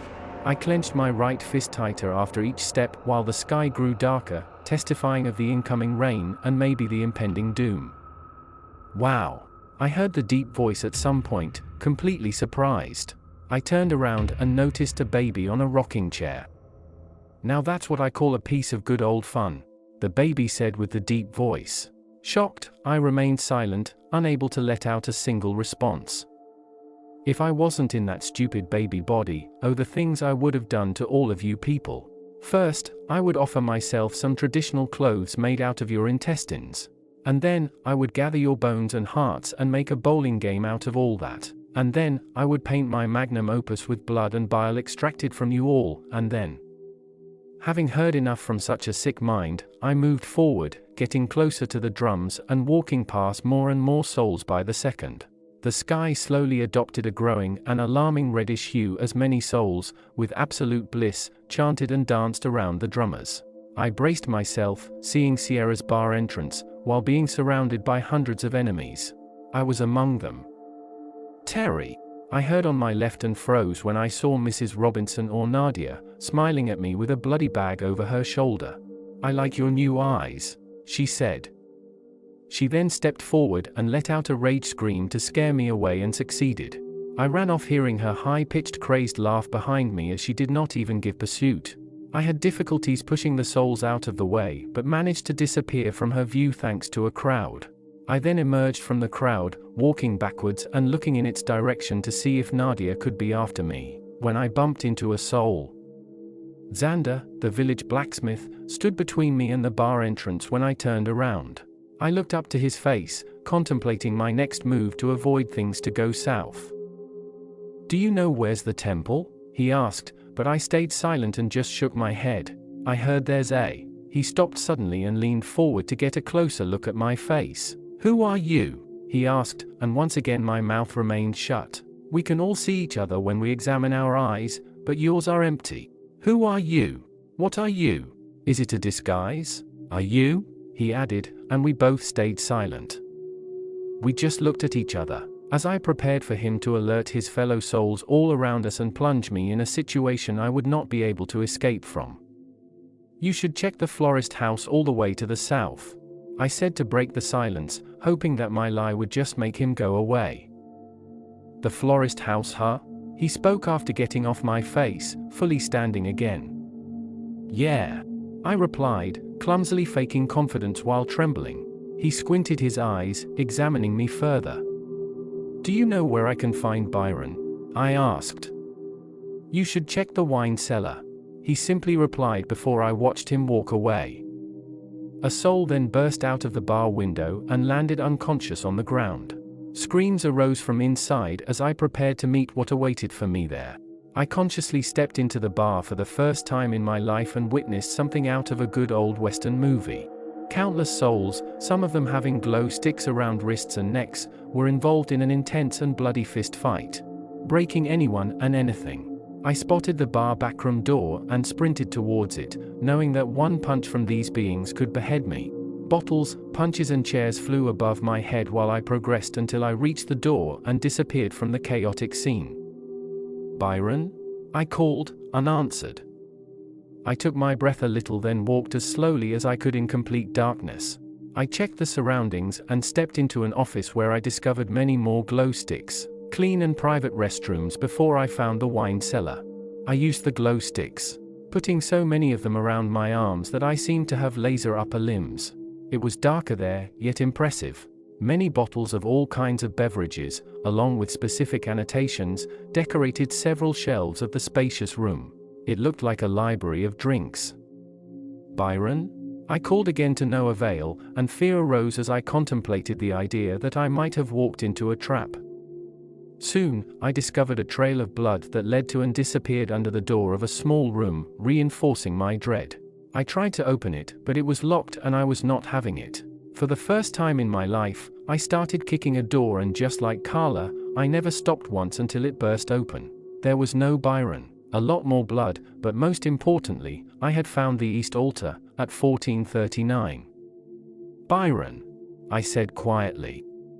Too late. Someone whispered behind my neck before I was violently yanked away from the altar. Landing on Edlin's filled backpack helped reducing damages. I stood up and watched Nadia pull out Byron's, or should I say Philip's, head from her bloody bag. She looked at it, then looked at me and kicked it in my direction. I crouched to dodge it and stood back up. Trust me, honey, you don't want to know what happened to the rest, she said, then sauntered towards me. I ran for my life, losing myself between shelves with the hope of evading her. I had glow sticks that I needed to see in the darkness, and that also gave away my exact location. No hiding, Outlander. I know all the little secrets of this place, she said. You kicked the hybrid ass. Impressive. I knew you were so much fun, but your tricks won't work on me, baby. I've waited so long for us to be all alone. I've so much fun plans for you, she spoke. Trapped and lost, Nadia caught up with me as I searched the backpack to serve her salt. She kept advancing, I tore a hole in the salt bag, she started running, I threw it at her and the salt covered her face. Nadia screamed in pain as smoke emanated from her face, but she soon started laughing. I stood appalled, and watched her remove her hands from her face to see her destroyed skin regenerate.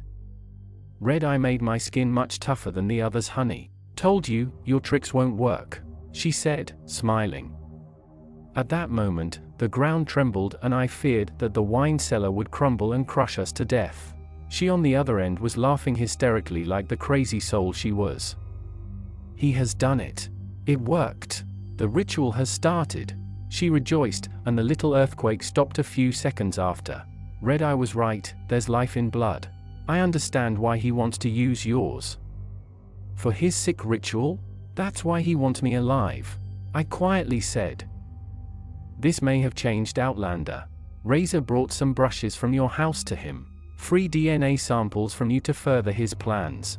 As you can see, it's working. He might still want to use your blood, but I don't care. Nadia spoke. I retrieved my 2 salt-covered sticks. Nadia attacked, lunging at me like an animal. I sidestepped her, then hit her neck. She screamed in pain while I seized the opportunity to flee and find the altar again. I checked the time and saw 14:57. I found it at 14:59 and looked behind me only to see Nadia leaning against a shelf with her arms crossed, waiting for me. Go ahead, do it. I don't get paid enough to look after that silly thing. Anyway, you won't get out of here alive, she said. She indeed did not care. At 3 p.m., I released one of my sticks and touched the altar. The same things that happened with the other ones occurred again, from the strong light to the altar's crumbling. One more down, I thought. You done? I then heard right behind me. She then seized me by the neck when I turned around, lifted me and pinned me on the small room wall. I tried hitting her with the other stick, but she took it from me and threw it away, ignoring the pain it caused her. That time she meant business. No more games, she said, squeezing my neck tighter. I began to choke, but still managed to retrieve a salt bag with a desperate and ultimate plan in mind. Nadia, I love you, I managed to say, clenching the salt bag so tight that some of my fingers tore it. Huh? She responded, so weirded out by the statement before she burst out laughing. At that moment, I shoved the salt bag down her throat and she immediately released me. I will never forget the gurgling sound she made as the salt instantly burned her throat and inside. She was walking away aimlessly, and I slowly followed behind her, after picking up my weapons and putting them in the backpack. He made your skin tougher, right? You forgot you were tough on the outside, but weak on the inside, I spoke. The crazy soul then picked a random bottle, broke its top and threw the content at me. Surprised, I could not dodge in time and received red wine on my face and torso. She exited the wine cellar, and I remember heartlessly thinking that she was taking too long to just die. I picked a bottle myself with the intent to break it on her head and followed her. She stepped out of the back room and so did I, still on her trail. The fight had stopped and the bar was empty. She reached the outside and crashed on the ground. Partying and rejoicing had stopped as all the souls contemplated the then completely red sky. The souls standing closer to the bar entrance looked at me. I ignored them and looked back at Mrs. Robinson, dying with a crazed smile on her face. She winked at me before her eyes lost the white shining and she expired. Hey look! One of the souls shouted, prompting all the others to look at him then at me. I did not understand what transpired before I took a look at my face using the bottle in my hand. I stood in front of hundreds of souls, ready to offer me to an occultist for sacrifice, and my eyes were no longer shining. Under the red sky and the numerous pairs of bright eyes, I remained still for a few seconds before I chose to exploit the circumstances and the tension. I threw the bottle high in the air and in their direction, and of course, they froze, watching the container and expecting an occurrence, while I ran back inside the bar. It only took them a few seconds to realize the little trick before officially launching a new chase. Outlander, I heard from outside. Once again, they made those animalistic sounds while pursuing me. I never knew why they made them, and why Edlin never made those noises. I felt like a prey, hunted to be devoured in a sick ceremony. I found my way back into the wine cellar, hearing them getting close, and about to finally corner me. Terence, I heard, distinctively. It did not come from any direction, instead, it seemed to come from my own head. Terence, can you hear me? I heard more clearly. The voice, the tone, they did not leave much room for mistakes. It was the voice of Edlin. Edlin? Edlin, is that you? I asked. Listen very good, Terence, we don't have much time. They close. I need you to do exactly what I'll tell you to do. But before, I want you to remove all the glowing sticks, she requested. What? I won't see a thing without these, I said, right when the souls tore down the wine cellar's door. Trust me, I won't let you get hurt. They hear, you need to move. Oh, okay, I responded and obeyed, completely confused and lost, plunging myself in absolute darkness. Run, Edlin shouted. I dashed forward, expecting to bump into bottles and hurt myself or into a hostile soul and death itself. Turn left, I obeyed, with no idea of what I was doing and hearing the souls getting closer. Turn left. Again, I obeyed, and already, I could no longer see the glowing sticks that I had left behind. Outlander? Where are you? I heard a few meters away from me. I stopped in fear and looked around me, but I could not see any vessel, not even their white shining eyes. Terence, don't stop. Run. Turn right. I did, even though it started to seem illogical for me to not meet any obstacle from what I remembered to be the layout of that place. Turn left, she said again. What's that? What are we doing? I questioned, almost out of breath. Just obey. Turn back. Keep running, she yelled. Other bizarre instructions followed: jump forward, crawl forward, walk backwards until the left and right commands were getting so frequent that I started to feel dizzy. The more I obeyed, the less I heard the souls, but at some point, my head was spinning so fast that I crashed on the floor. Yes, I was in a wine cellar, yet I did not plan to get drunk, talk more of doing so without a single sip. I shook my head and widened my eyes while standing up. I was no longer in the wine cellar. I was in a corridor. Edlin? I called while looking around me. The two ends of the long corridor were plunged in darkness, despite the walls and ceiling slightly glowing in a pale blue. They were decorated with strange representations and symbols, including drawings of Red-Eye that were scratched up for reasons I was about to know and understand. Terence, she responded calmly. What's this place? Where are you? So, you came back? I asked. She did not respond, and that alone was enough to send me back into the pit of guilt I spent hours to climb out from after her death. Terence. She simply called again as I perceived a certain sadness in her voice. Edlin, I'm so sorry for what happened with the hybrid. I apologized. You fool. I heard multiple voices say at the same time, and feared in a split second that another hybrid had me at its mercy. Multiple red eyes shone at the end of the corridor I had my eyes on. I turned around to flee, but saw the exact same eyes on the other end and realized that I just fell into a trap. I alone lured you into this realm. The voices added. Edlin? I called in despair, refusing to believe that those things had used her voice to trick me. You smell just like him, the red-eyed shadows said as they began to approach. They seemed cloaked with a cloud of darkness transporting them in all their movements, hence plunging the corridor in more darkness as they approached from both ends. I took all the remaining salt bags that I had and threw them at the two shadows with no effect. Those things were no vessels, those things were not Red-Eye, they were much more terrifying beings. I was convinced to be a witness to my own end fast approaching. My heart pounding, my eyes hurting, I stood in the middle expecting to be torn to shreds, while goosebumps invaded my whole body as I could feel the absolute evil emanating from the two entities. In a desperate attempt to survive, I took out the two sticks to fight them, and they both stopped, a few meters away from me.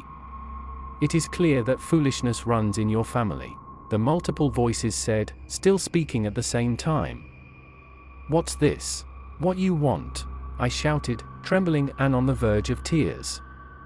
How low I have fallen, calling on such a primitive being, they said. Who are you? I asked. The child that you are lacks the wisdom to comprehend who and what I am, they replied. You should ask that question to yourself.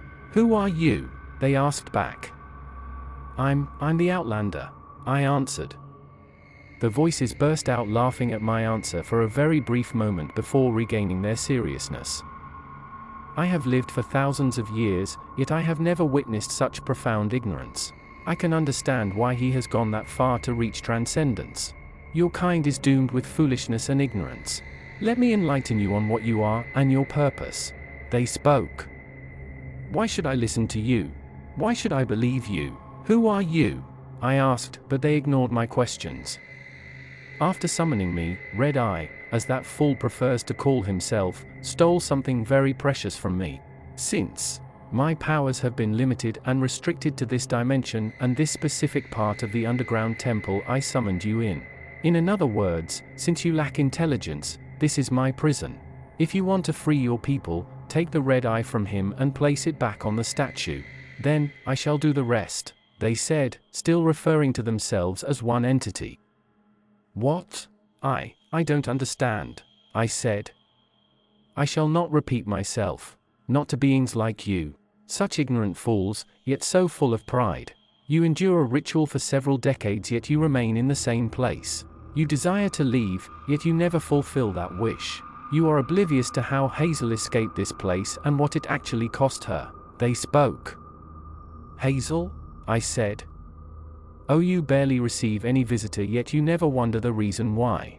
You are a community yet you do not have a clear place of worship, and most of you are ignorant of this very temple under your feet, ignorant of the spiritual and hidden realm. All of this is far from ordinary, yet you remain too proud to accept the fact that you are manipulated. Why? Because that would be admitting your weaknesses and limitations. You disgust me, it said. From what I heard, it's clear that you're the one who need my help, I responded, and the provocation made it approach them more from both sides, before it stopped again, now a few inches away from me. Child, I have lived for thousands of years and shall continue to live until the end of everything. You on the other end do not possess such privilege. I could rip you apart this instant and indent the plans of that fool, but what consequences will this have for you? For Carla? For Vivian? For your parents? For the promise you made to Edlin? It questioned, each time taking the voice of the person it referred to while speaking, and silencing me with its insightful response. That fool will slaughter them all, it added, with its multiple voices. How do I do that? I don't know about the things you talk about, I replied. Why is he doing all that evil? I asked. You will come to know when it is time. For now, you have an important meeting ahead, it said. The West Altar? I spoke, checking on the watch and saw that it had stopped at 3:41 p.m. We're still far from 9 p.m. There's still a lot of time left, I added. Ignorant fool. I already revealed to you that this place I inhabit is a different dimension where your rules do not apply. Learn to hear the words in between words. Remember what I have told you and fulfill your true purpose, it said while blinding me with its multiple red eyes that suddenly shone brighter. After closing and covering my eyes with my forearms, I then felt a soft breeze caress my skin and heard several souls screaming randomly from afar and different directions. I opened my eyes and found myself outside in front of a familiar place during the night. The coast was clear, therefore, I quickly checked the time on the watch and read 8:17 p.m. What I thought were a few minutes encounter happened to be hours long in the real world. Above me, I could then see red lightnings occasionally tearing the still red sky. Red Eye was getting close and things were getting worse. Better hurry, I thought, putting my weapons back in the bag before checking on the location of the West Altar. It did not take long and I quickly understood why the entity made me appear right at that familiar place. The map showed that the West Altar was precisely in the house behind me. I slowly turned around and approached the dark entrance left ajar as if I was expected.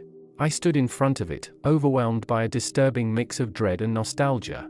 After all, I was home.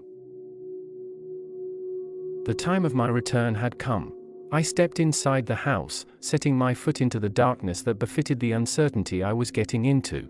The red sky illuminated the whole village and allowed me to partially see in the house, despite the darkness. There were massive holes in some of the walls. All the belongings of the family were scattered around the house and there was some blood on some parts of the floor. This way, kiddo, I heard suddenly from the living room. You better hurry up, we'll be 9 soon. Right? The intruder added. I took out my 2 weapons and with batons in hands, I crept to the living room only to see Carla, or should I say Razor, seated on a sofa, and waiting for me while playing with a knife.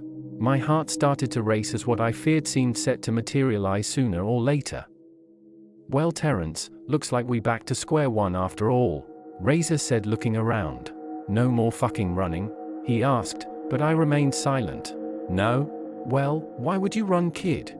Your shit started here, and it will end here too, he added while standing up.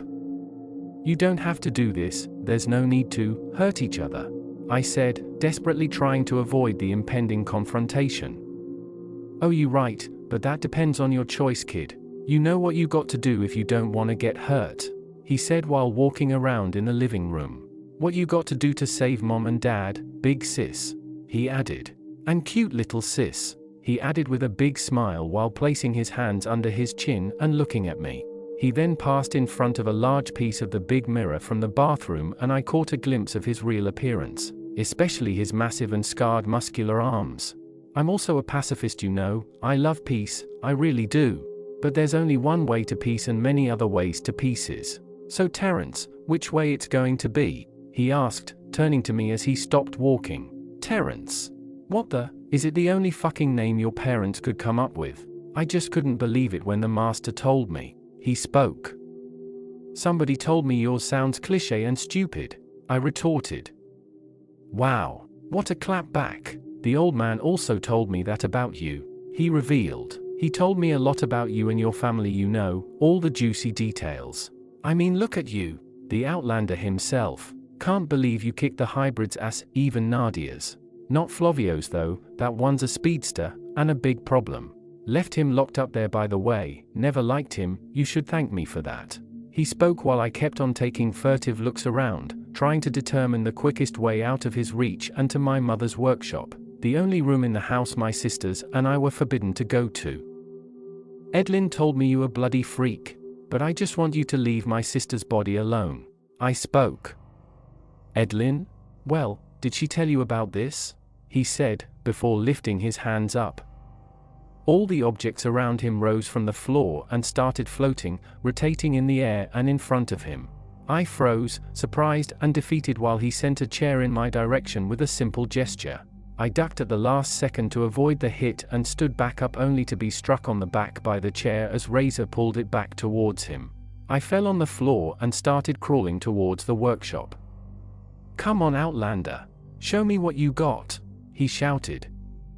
I stood up and ran towards the workshop. Razor followed behind. Random objects still rotating in front of him like a hurricane, some of them enlarging the door frames he passed through. I reached the workshop door and tried to gain entrance in vain as it was locked, and I turned around to see Razor stop his telekinesis to talk to me for a moment.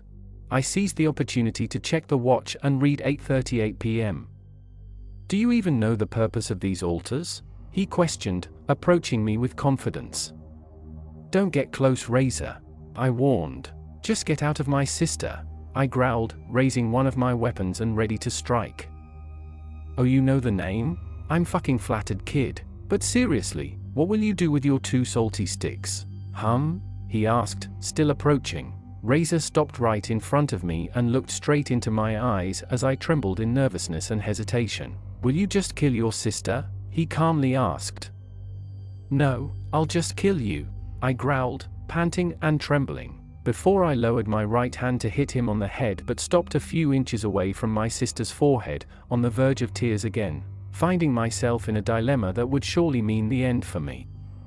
Weak coward, Razor whispered, understanding that between me and my younger sister, I could not prioritize my own survival.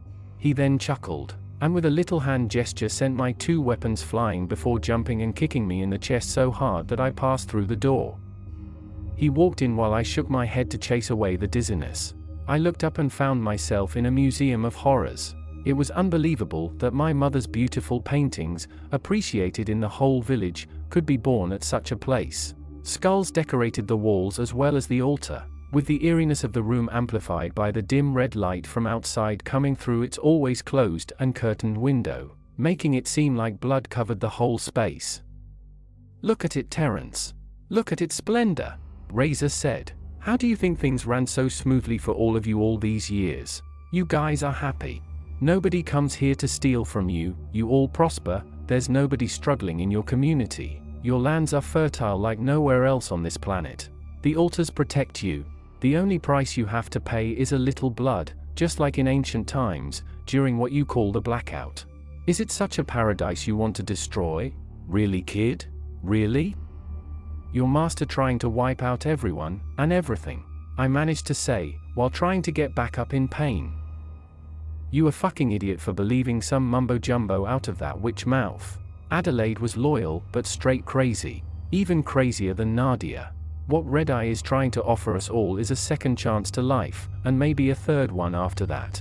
Imagine having the power to live 3 consecutive lifetimes. Do you understand? He asked. Not only for deceased or souls like us, but only for people like you when your time comes. He's the shepherd of souls, remember. Don't you get it? He questioned. No, I replied. Razor sighed in disappointment. On the watch I read 8:45 p.m. and stood to give the mission my last shots. I did not go through all of that for nothing, but could not bring myself to hurt my 9-year-old sister. I was instead ready to go down by her unconscious hand. Razor stood between me and the altar, smiling at me maliciously.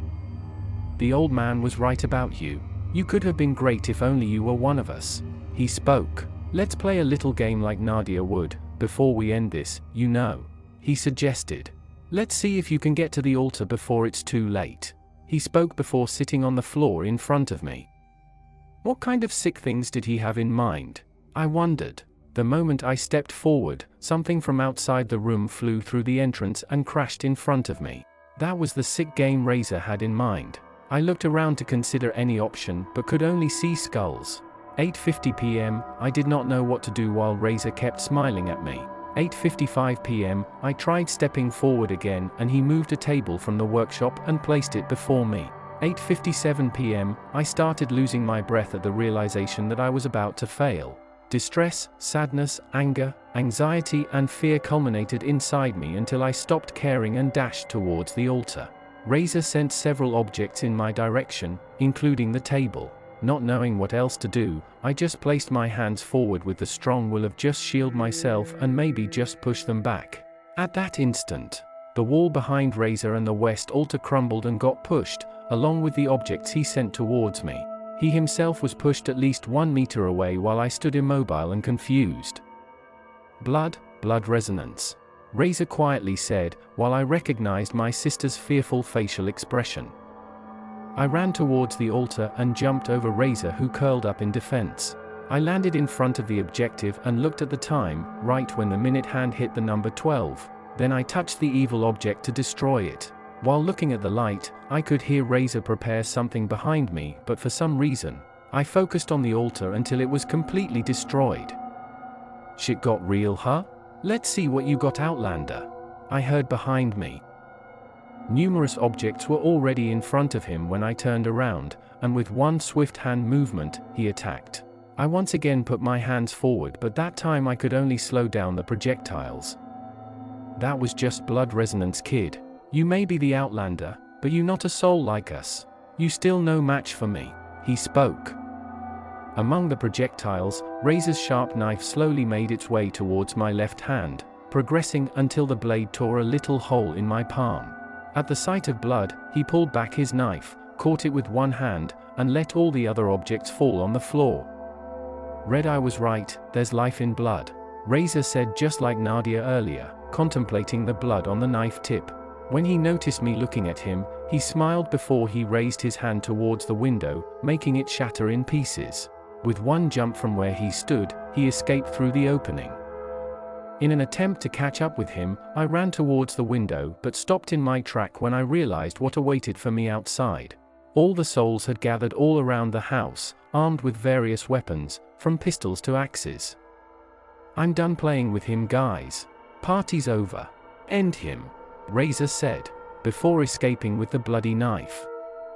One of the souls who held a flame torch dropped it in front of him and a trail of fire was born, making its way towards the house.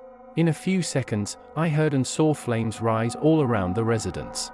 I tried to control objects again, even the flames, just in case, but I soon realized that I had lost any kind of telekinesis that I had briefly acquired earlier.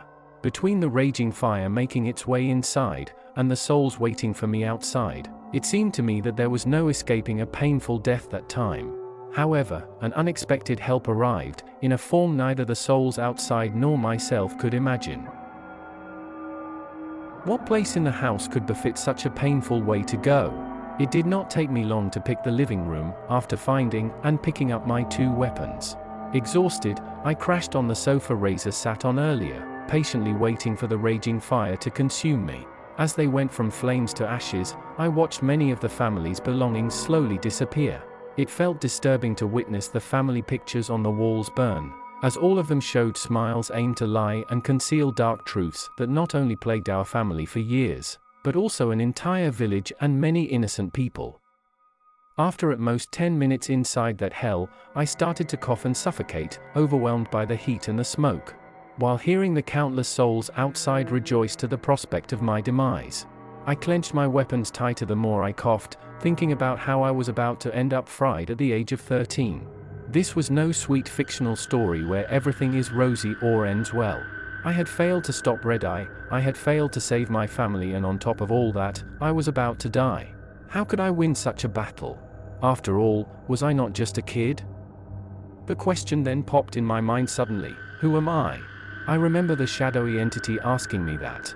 Am I not the Outlander? I thought. Every single person in the world is going to cross the finish line one day. However, how that person will do it matters a great deal. At least, it does for me. What about me then? Is it how I am about to meet my end? Cowardly hiding in a burning house? I wondered, before jumping off the couch. It caught fire right at that instant and part of the ceiling then crashed on it. After everything I went through, after everything Edlin went through, for all the souls that created the diary, for all humans, I could not let it end that way. With one forearm covering my nose, I made my way to the kitchen and used a cup to pour some tape water on myself. I was still hesitating to step outside until I spotted the gas cylinders we sometimes use to cook in the house, on the verge of going off due to the heat. Whether it was adrenaline, fear, courage, or just my legs, I found myself speeding through the flames and exited the building right before the cylinders exploded. My face on the ground, still lucid despite the blast, I heard the souls laugh and applaud at the spectacle. Holding my remaining weapon in one hand and the backpack in the other, I managed to shake off the dizziness before standing in front of them. "Quite the tough kid, huh?" the soul who ignited the fire said. I wore the backpack and then took a fighting stance, handling the salt-covered stick with both hands and ready to defend myself till the last second. They all laughed at my resilience, many of them preparing their weapons to end me once for all. Then, armed with a crowbar, the one who spoke earlier then approached, sauntering confidently towards me while I made tiny steps backwards, stuck between him and the fire. My ordeal was about to begin. He was ready to strike when the loudest sound of thunder I have ever heard demanded our attention as we all looked at the red sky. "Looks like Razor already made the delivery," one of the souls said. "Your blood really is special, Outlander," she added. "Red Eye has done it. He's done it for us," the one next to her said, rejoicing. "Therefore it is true? After centuries, we shall finally become alive once again?" another asked. "The Shepherd of Souls fulfilled his promises," another one said, rejoicing. "That's the end, kid. Tonight we win," the soul in front of me said. However, before he was about to resume his attack, sounds of electricity drew everyone's attention back to the sky once again as the red lightnings entered in an ominous state of frenzy. In less time needed to say it, one of those lightnings struck the soul in front of me. It slowly lifted him in front of an amazed audience, and his eyes rolled, before he emitted gurgling sounds as his body began to contort, getting more and more mangled at each movement. It looked like a slow and painful ordeal by the hand of a sadistic torturer. Then, the red lightning released the soul who crashed on the ground, agonizing in front of me with his surprise-filled eyes piercing mine. One of his fellow souls approached, while I recognized seeing another vessel in such a sorry state earlier. Mr. Pavel, one of my father's friends whose mangled body landed next to the truck I was hiding under. The soul who approached examined the one on the ground until the latter succumbed to his injuries. "I can't feel anything," the soul quietly said. "This is not what Red Eye. That's the Red Death. He's dead." The soul spoke, sending a wave of confusion and consternation among them as they began looking at each other, hoping to find an explanation that would come sooner than they thought. Suddenly, other red lightnings struck several souls in the same brutal manner and at the same time, and the more time elapsed, the more many of them were mangled to death. Soon, they all scattered, screaming and running in random directions to hide and save their lives. Many entered buildings, thinking they would be sheltered from the Red Death. However, even through roofs and ceilings, they were still struck by the lightnings that strangely attacked them only. "Betrayal!" some of them shouted. "He lied to us. We'll all die," others were shouting while fleeing as I became the least of their priorities. That last statement, however, woke me up on the spot.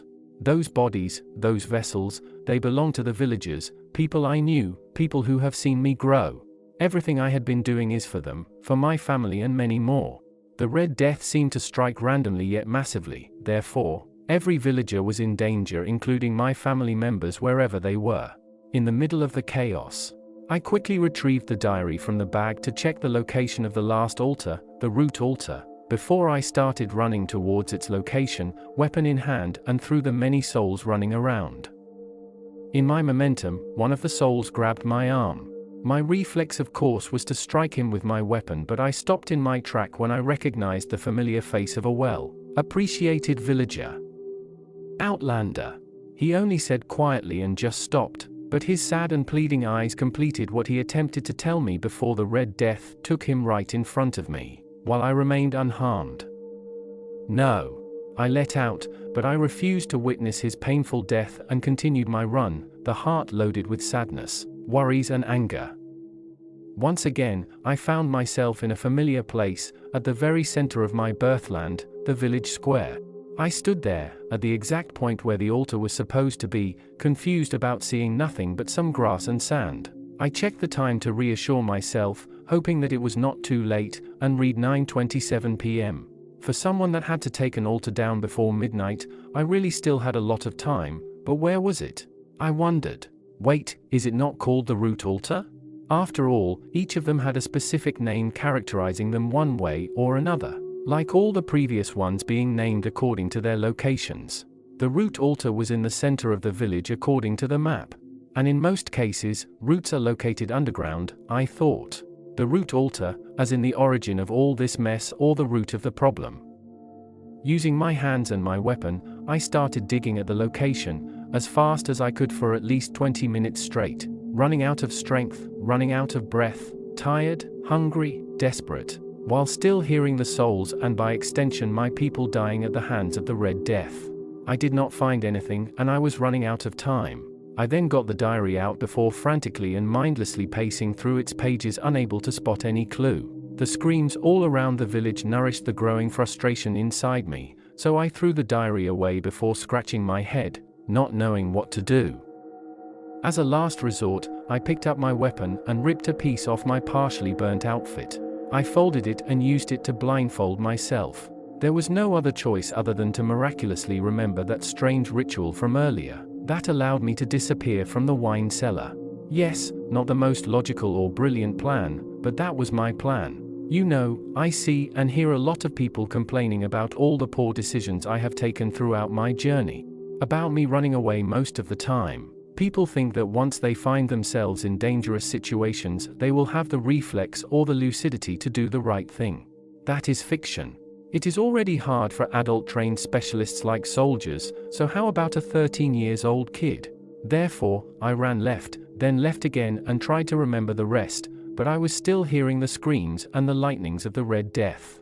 Of course, I failed to correctly remember the sequence of instructions and could no longer bear to hear the screams and the noises so much that I cried in despair, until I screamed louder.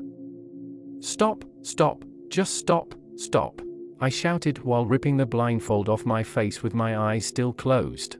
I just wanted the screams to stop, and they did. In fact, everything did, as I could no longer hear even the lightnings of the Red Death. When I opened my eyes, I noticed that everything was frozen in time, including the red lightnings in the sky, thus providing lighting and visibility in that new dimension I found myself in. However, nothing stood out more than the fancy brown casket placed in front of me, right where I dug a hole earlier. It looked like I was on the right path, but I really do not know how I achieved that. You know, it was like the way certain things in real life do not make any sense even though they happened. A miracle maybe? Who knows? The most important thing is that it occurred. Somebody out there, more involved in the supernatural than myself, might know what happened, but I do not. And I am really sorry about that. I approached the coffin, weapon in hand, trying to make sense of the occurrence and get ready for any attack when it suddenly opened. I stepped back in fear, but soon realized that it was empty. That looked like an invitation to lie down in, but the eerie option seemed impossible for me. After longly hesitating, I remembered how time in another dimension could seem slower than in the real world. which meant that a lot of people were still dying, even though I was no longer seeing and hearing them in real time, as everything was immobile except for me and the coffin.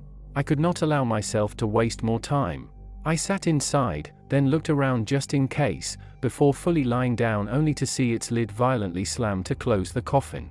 I immediately panicked, banging on the lid to force the casket open to no avail, and after a few seconds, it started shaking.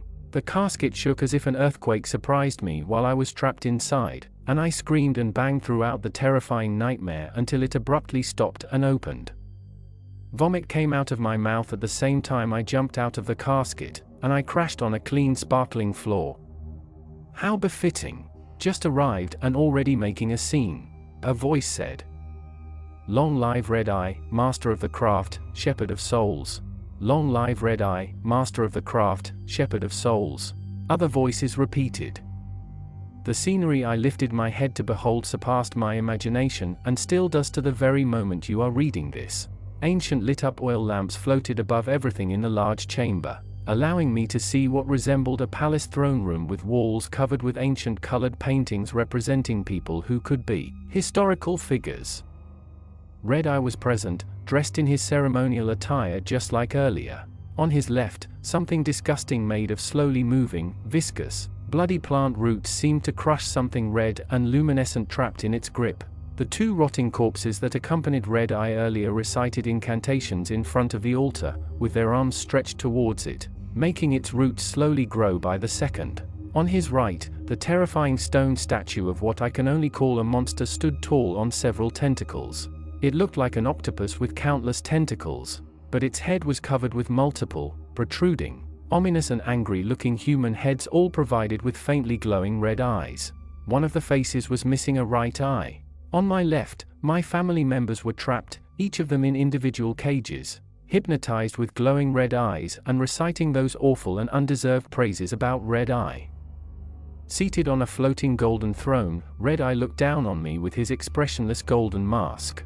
The third eye on the forehead shone brighter before the sealed facial features of his mask mysteriously moved as if it was alive, with the lips curling into a smile. Then, I heard his deep yet soft, calm and reassuring voice once again. Terence, wonderful boy. You are welcome, son. The time to end the nightmare had come. Standing up with my weapon in hand, I kept my eyes locked on the objective. Of all the strange things in that place, the amalgam of viscous and bloody plant roots had to be the last altar to take down. It had been going on for too long, I thought, then dashed towards the root altar, ready to pour all my anger and frustration on the evil living structure. Manners. Outlander. I heard Red-Eye growl before he yanked me back with his powers, making me fly across the room and land far away from the altar and next to a wall. I'm not the Outlander, I said on the floor, writhing in pain. Red-Eye levitated from his throne and floated in my direction while the expression of anger on his mask slowly changed to that of surprise. I looked around me to find the baton, unable to spot it. Red-Eye set foot on the floor a few inches away from me as I stood up, fists closed and ready to fight. I can see that you've met the being. Red-Eye spoke. What being? I asked quietly, not sure of what or who he was referring to at the time. The one with many red eyes, he replied, before pointing at the stone statue behind him. At that moment, I remembered the strange entity I encountered earlier, and was almost thankful towards it for not allowing me to see its true form. Indeed, I did not possess the maturity to grasp who and what it was. However, I understood its instructions about taking the red eye and placing it back on the statue, but unfortunately for me, so did Red-Eye himself. How low and cunning. He asked for your help, I presume? You're here to take the Eye of Askhart's as well? Red-Eye asked, making it shine brighter on its forehead. Do you think you can? He questioned, his mask bearing a smiling, malicious and defying expression, but I was unable to answer. By pure hazard, I saw the weapon on the floor, a few meters behind Red-Eye. I tried to run past him, but he raised one hand and I froze, paralyzed by his tremendous power. Caught in a mix of despair and panic, I kept my eyes on the stick, filled with the will of just extending my arm towards it. Suddenly, the weapon moved and flew in my direction, only to be caught by Red-Eye with his other hand. Blood resonance? That early? I have to admit, Terence, you're one of the most gifted in our family, Red Eye revealed. In our fam? What you talking about? We've got nothing to do with. I tried to reply, interrupted by him just pointing at something behind me after releasing his paralyzing spell. Do not let the rebels and the liars poison your mind, he spoke. I slowly turned around, my heart racing, until I set my eyes on something I would have never imagined.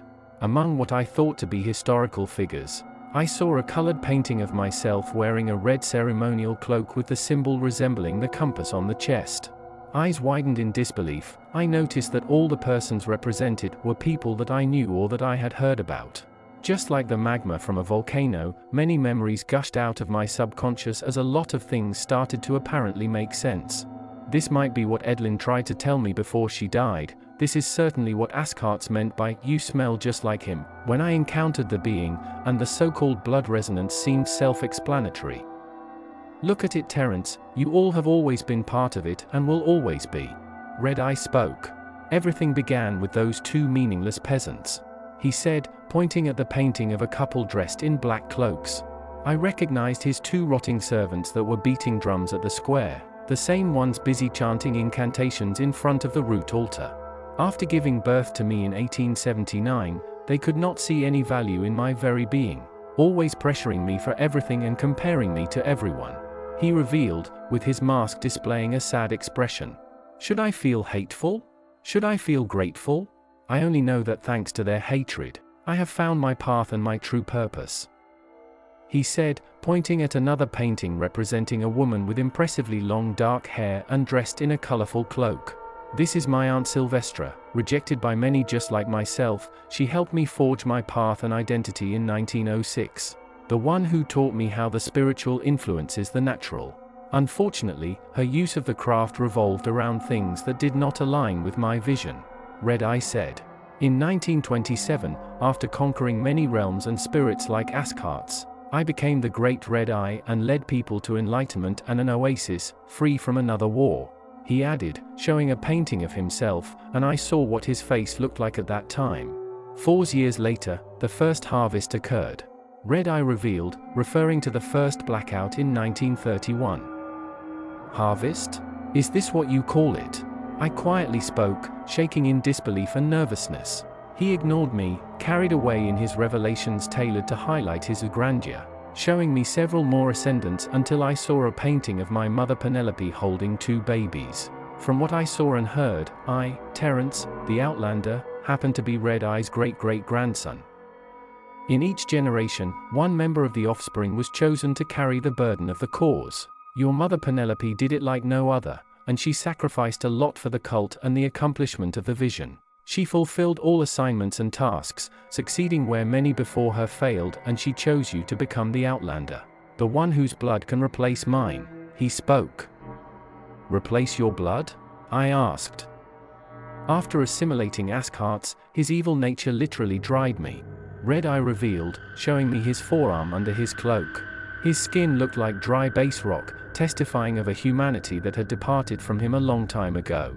This is why you can sometimes channel my powers when you're in my presence, or in the presence of someone I have given powers to, through blood resonance. You are an extension of me. The scars of the past widened as I recalled all the harsh words and punishment from my mother, pressuring me to become what she wanted me to be, whereas my father fought to preserve me from her overwhelming and constant tyranny. Do you know how many people have died because of you? I questioned, almost whispering. Many already, and many more will, he answered. You see, in history, there have been great men, great leaders, considered heroes for what they have accomplished. Nobody remembers all the people under them that died for their causes and objectives. This is what all those souls represent for me, including you. Stepping stones for people like me burdened with greater purposes, Red Eye said. You lied to all those people. They didn't follow you for that. And you lied to my mom. She's your great-granddaughter, I said on the verge of tears. Don't worry, little one. None of you will bear further pain. I will grant you the favor of dying an honorable death as the Outlander. You and your family will be reunited in death. I shall not take the risk to let any of you live and turn into a threat to my reign. The one in the Midway realm is already enough. Once the altar is ready, the transcendence ritual will be complete. All the souls harvested will be mine, including those of great men and women. All their knowledge and abilities will be mine, and I shall finally become the god that I was always meant to be. He spoke, levitating to further emphasize how great he saw himself. I shall finally be better than all those peasants. Long live Red Eye, master of the craft, shepherd of souls. Long live Red Eye, master of the craft, shepherd of souls. My family kept on repeating. Once again, I found myself hyperventilating, taking the direction of the altar in absolute denial of the situation. On my way, I picked up the stick on the floor, in case I had to defend myself against him or his rotting and enslaved parents. I refused to acknowledge that someone of over 100 years old with powers stood in my way to end the ordeal. Your fight is pointless. You've served your purpose, Outlander, all of you have. I heard him say behind me, but I ignored him. Then I suddenly heard a piercing scream of pain coming from one of my family members.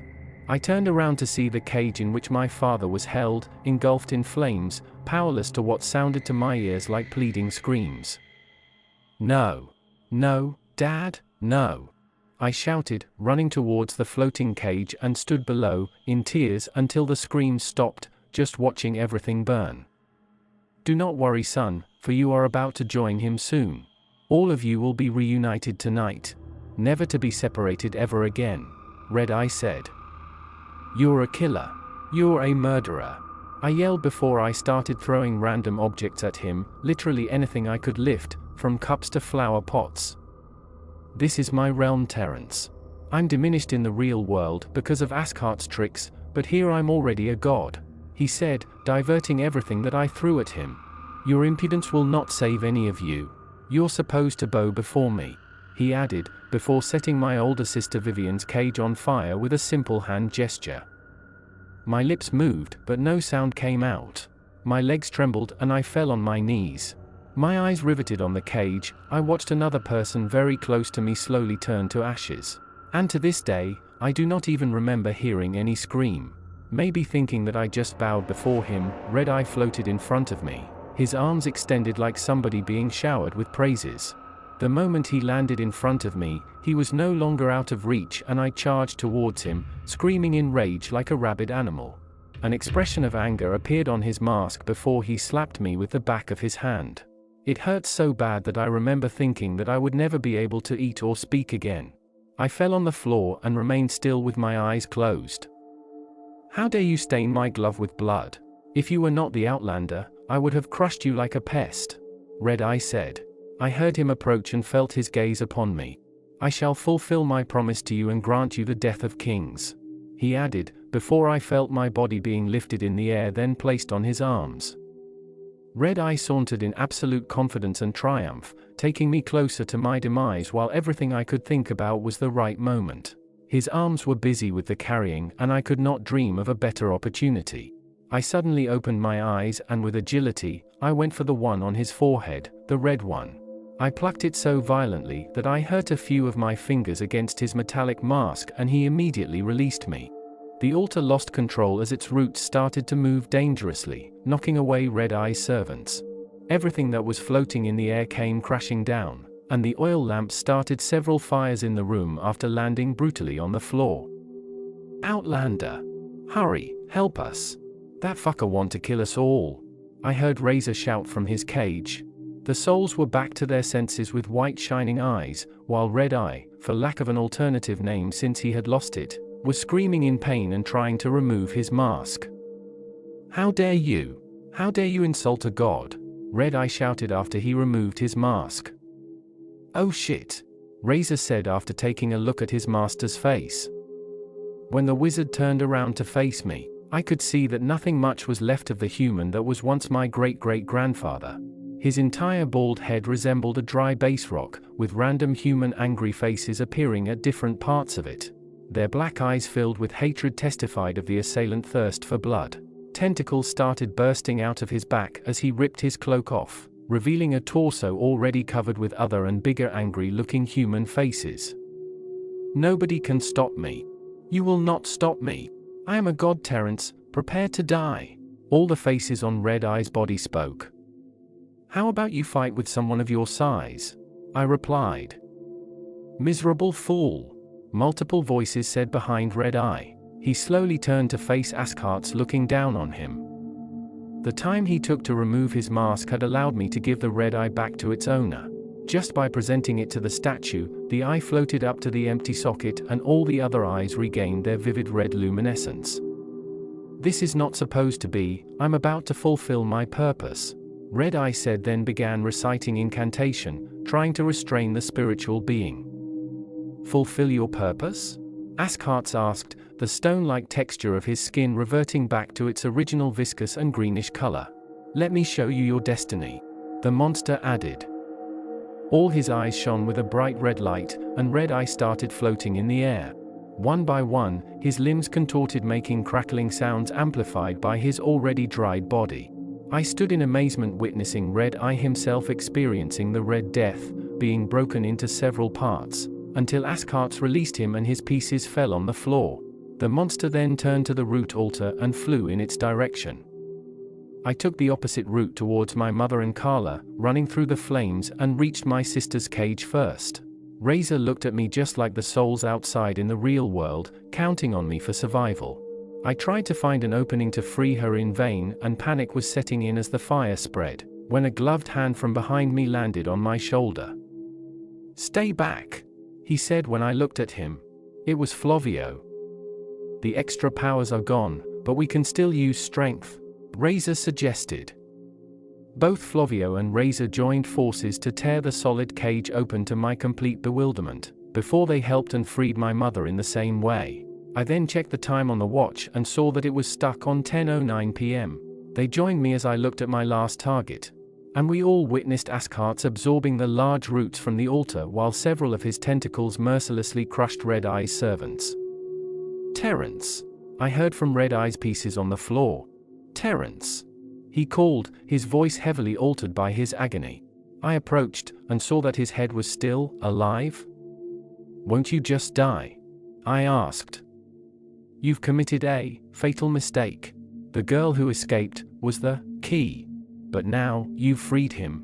What I tried to do was the best for you, but you're so young and short-sighted.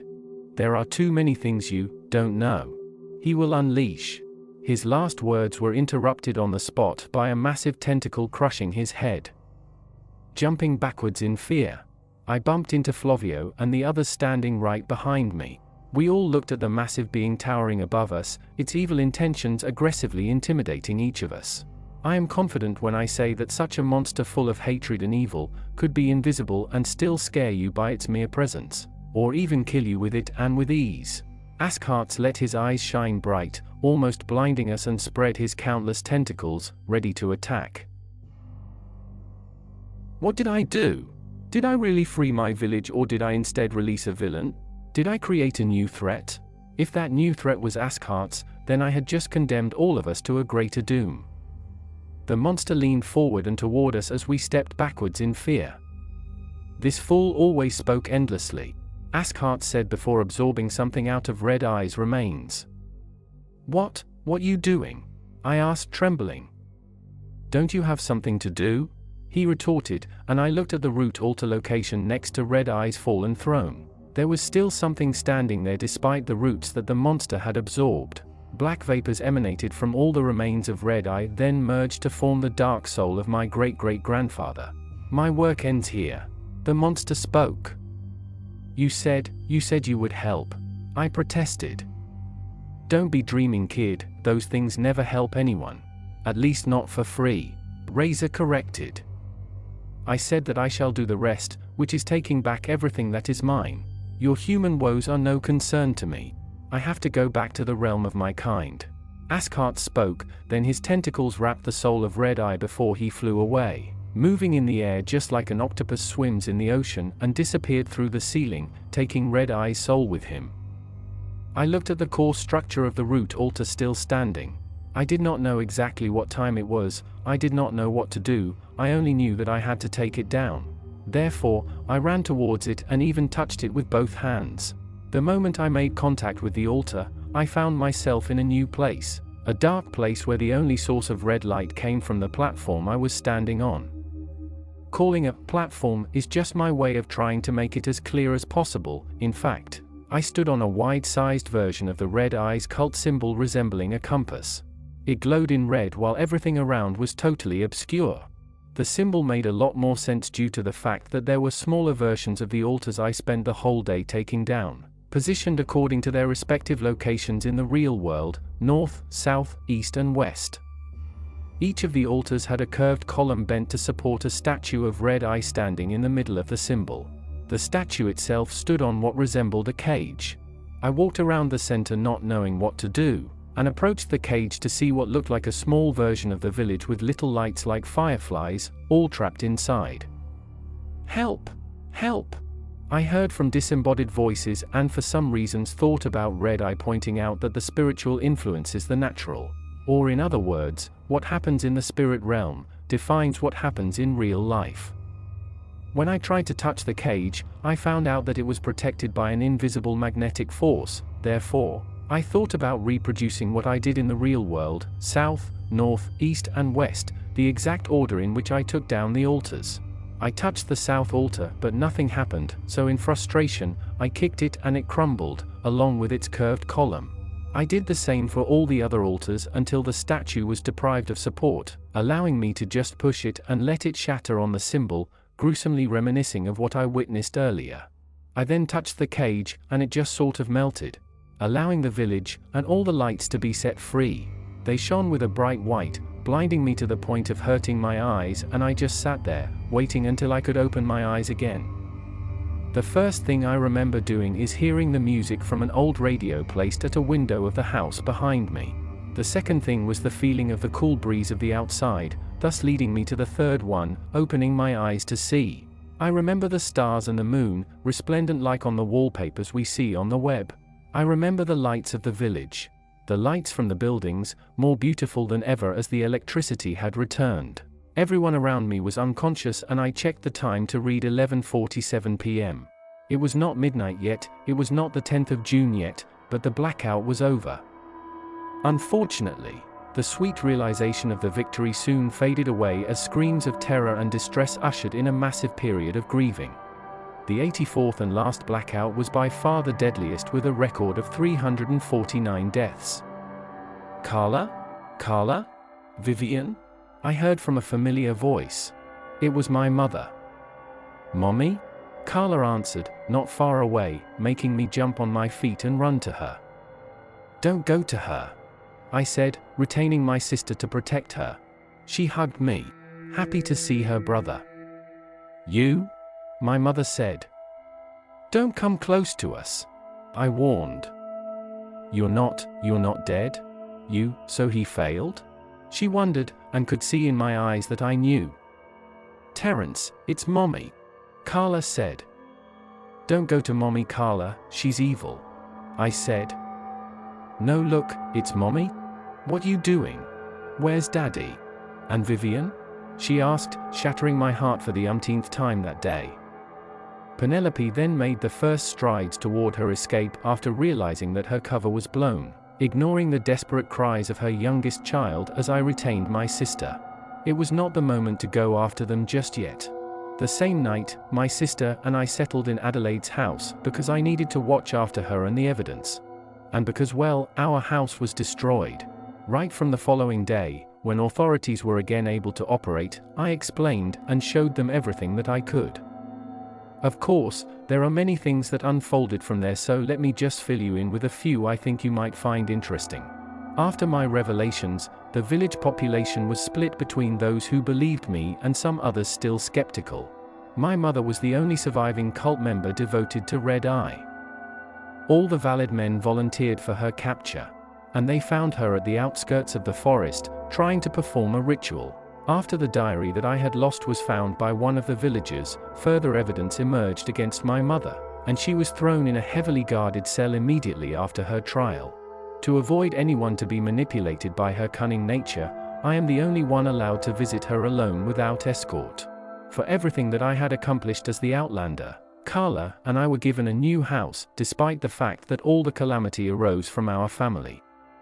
I was awarded with an honorable rank in the village that I preferred to decline because of the shame Red Eye and my mother brought to our lineage. A few weeks after the last blackout, we started receiving many visitors on the land, stating that our village was not visible on any existing map. That brought quite a lot of development in the community. However, we chose to remain hidden, discreet and in full control of our small part of the world.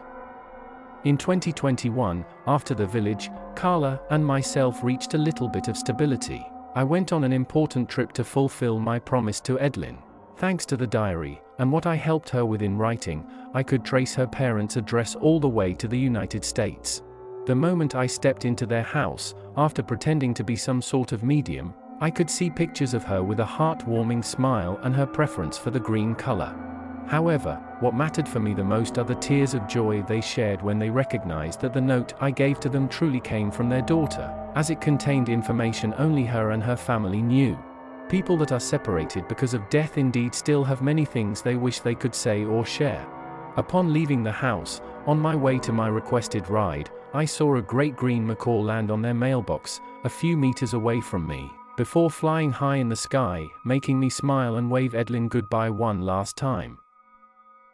My whole life was turning into a valuable lesson, even a whole course.